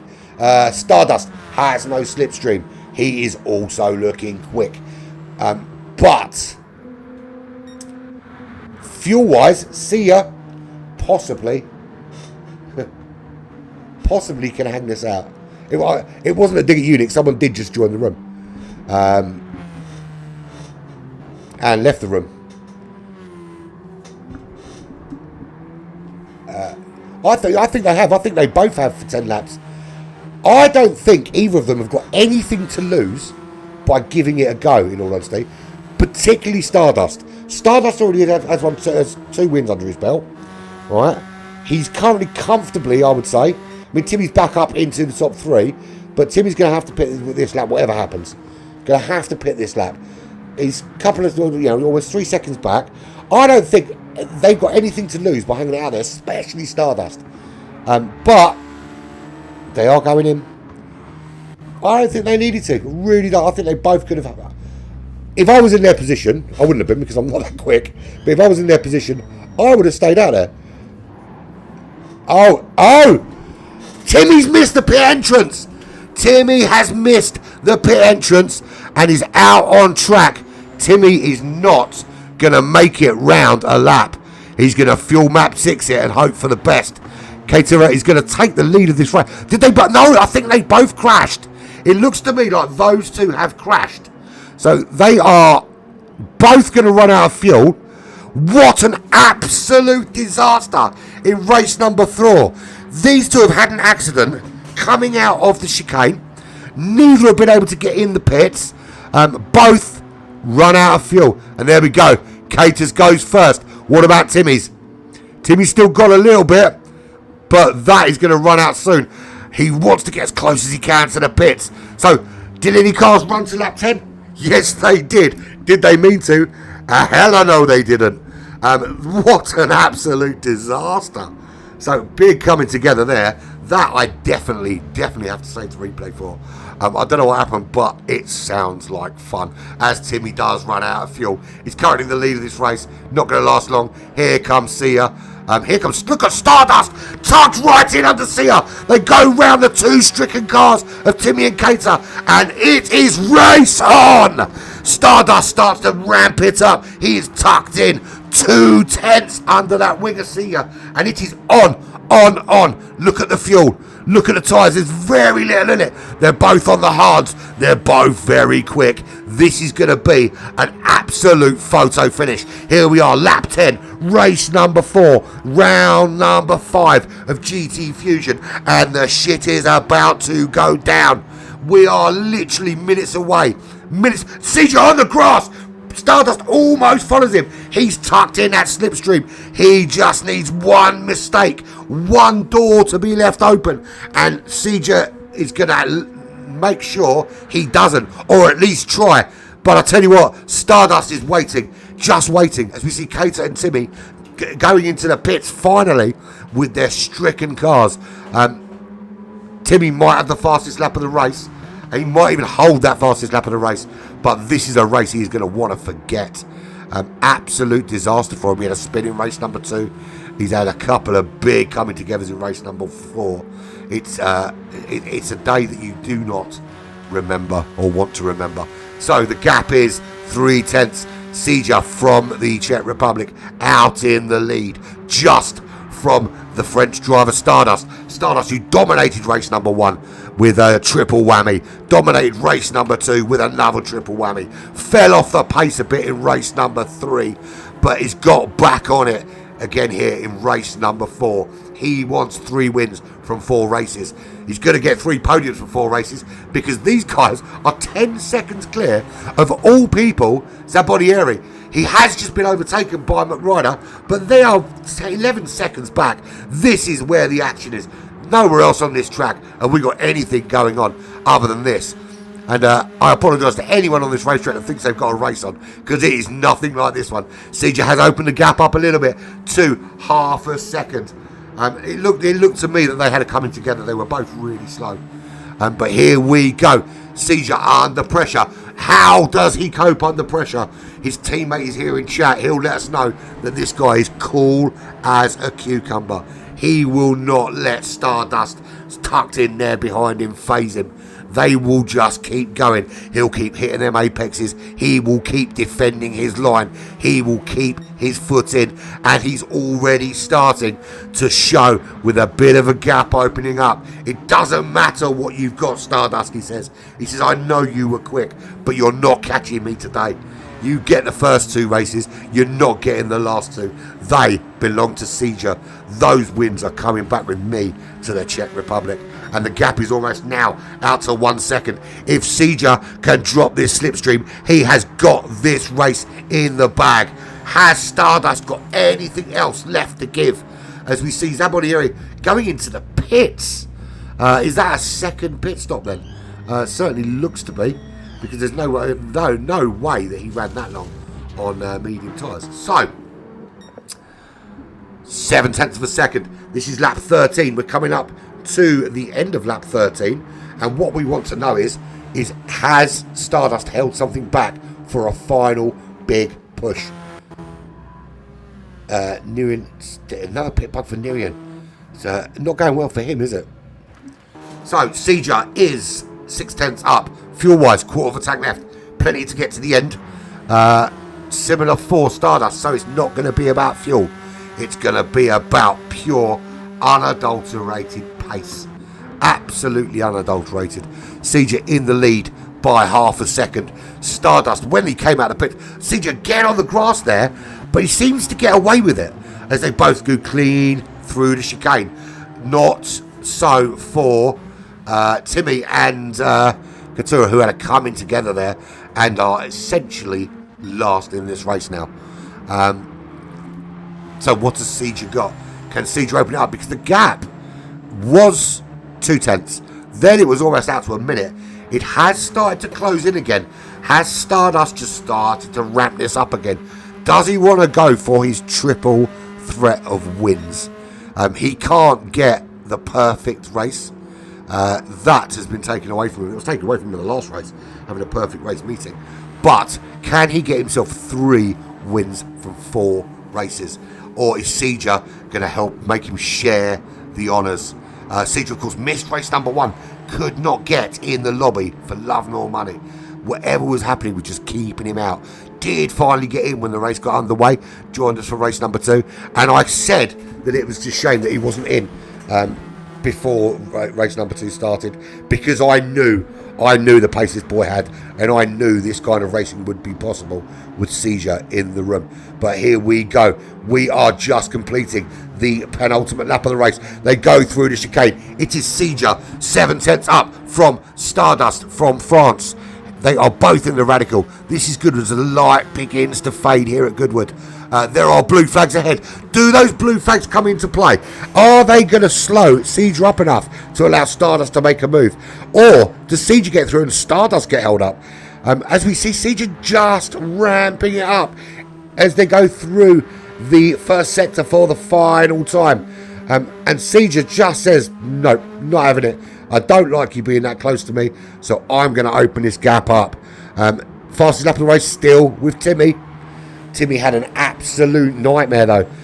Lost the top 2 spot quite early on. Dropped down the order. Started to move back up the order. Then has a coming together on a pit stop. And that is it. His race all over. So he gets the accolade of fastest lap. But that's it. These two get the accolade of 1 and 2 in the race. And Seja not going to get caught now as they come down to the final right-hand turn for the last time. This is race number 4. This is the final time round that corner into the chicane for the last time. Seeger through cleanly, misses that wall. Stardust through cleanly. They go across the line. Seeger will win this race from Stardust by 1.2 seconds. Season winner, Stardust second. And McRider, great race from McRider to be fair. And we didn't talk much about it because he was kind of in no man's land for the rest of that. But great race from him to come home in third. John, good, solid race from him. He's been getting quicker race after race. He finishes in fourth place. Francesco, Paul showing in race number 4 from him. Bearing in mind his antics early doors. He comes home in 5th behind John. There is Felix. Felix nicked a good result early on. Not been able to replicate it so much so since, but Felix comes through in 6th, just closely followed by Led Vegas, who comes home in 7th. Good finish from him with his alternate strategy. There is Camille, comes home in 8th place. Zaboniero in 9th, ahead of Timmy. Fastest lap he may have, but a race to forget. Also, here he comes home in 10th place with Cater, who he had the coming together with before the pits. Will come home in 11th place. There's Timmy crossing. There is Cater. Wow, wow, wow is all I can say. What a group of races they were. Race 1 was a little bit good. Race 2 was a little bit better. Race 3 was phenomenal. But race number 4, what a race. That had thrills, that had spills, it had action from lap 1 to lap 15. And that is what you get with GT Fusion. Congratulations to Seeger. 2 wins from you. Congratulations also to everybody else. Everybody's given it some fabulous, fabulous beans today. Stardust, brilliant racing from him. Brilliant racing from Timmy, but I bet he has got the right hump now. But, well, what can I say? That was phenomenally brilliant. I can't think of anything I enjoyed more than that. But I'm going to do it all again. It's 10 now. 12, 3 hours time. I'm going to go. I'm going to have a sit down. I'm going to have a smoke, a little chill out. And then 3 hours time, I am back with GT Champions Group 4 in the Renault Megane at Trial Mountain. But that's it. We're all finished here at GT Fusion, or Black Flag TV for GT Fusion, here on this Saturday evening. This was round 5. It is all done and dusted. We are back next month for round 6. Thank you everybody for joining me. Don't forget to subscribe on your way out. Yeah, no, he would have been. I think I said that when he missed the lobby in race 1, that he was a big loss in that race, and you can tell because the race. I mean, nothing against all the other drivers; they've all been brilliant, but race 1 was the worst of the 4 races, and would have been a better race for having Seeger in it. But that said, it is all over. Thank you everyone for being here. I have been Urban Pirate. This has been Black Flag Racing TV with round 5 of GT Fusion at Goodwood in the Radical Group D, of course. It's been emotional. See you very, very soon.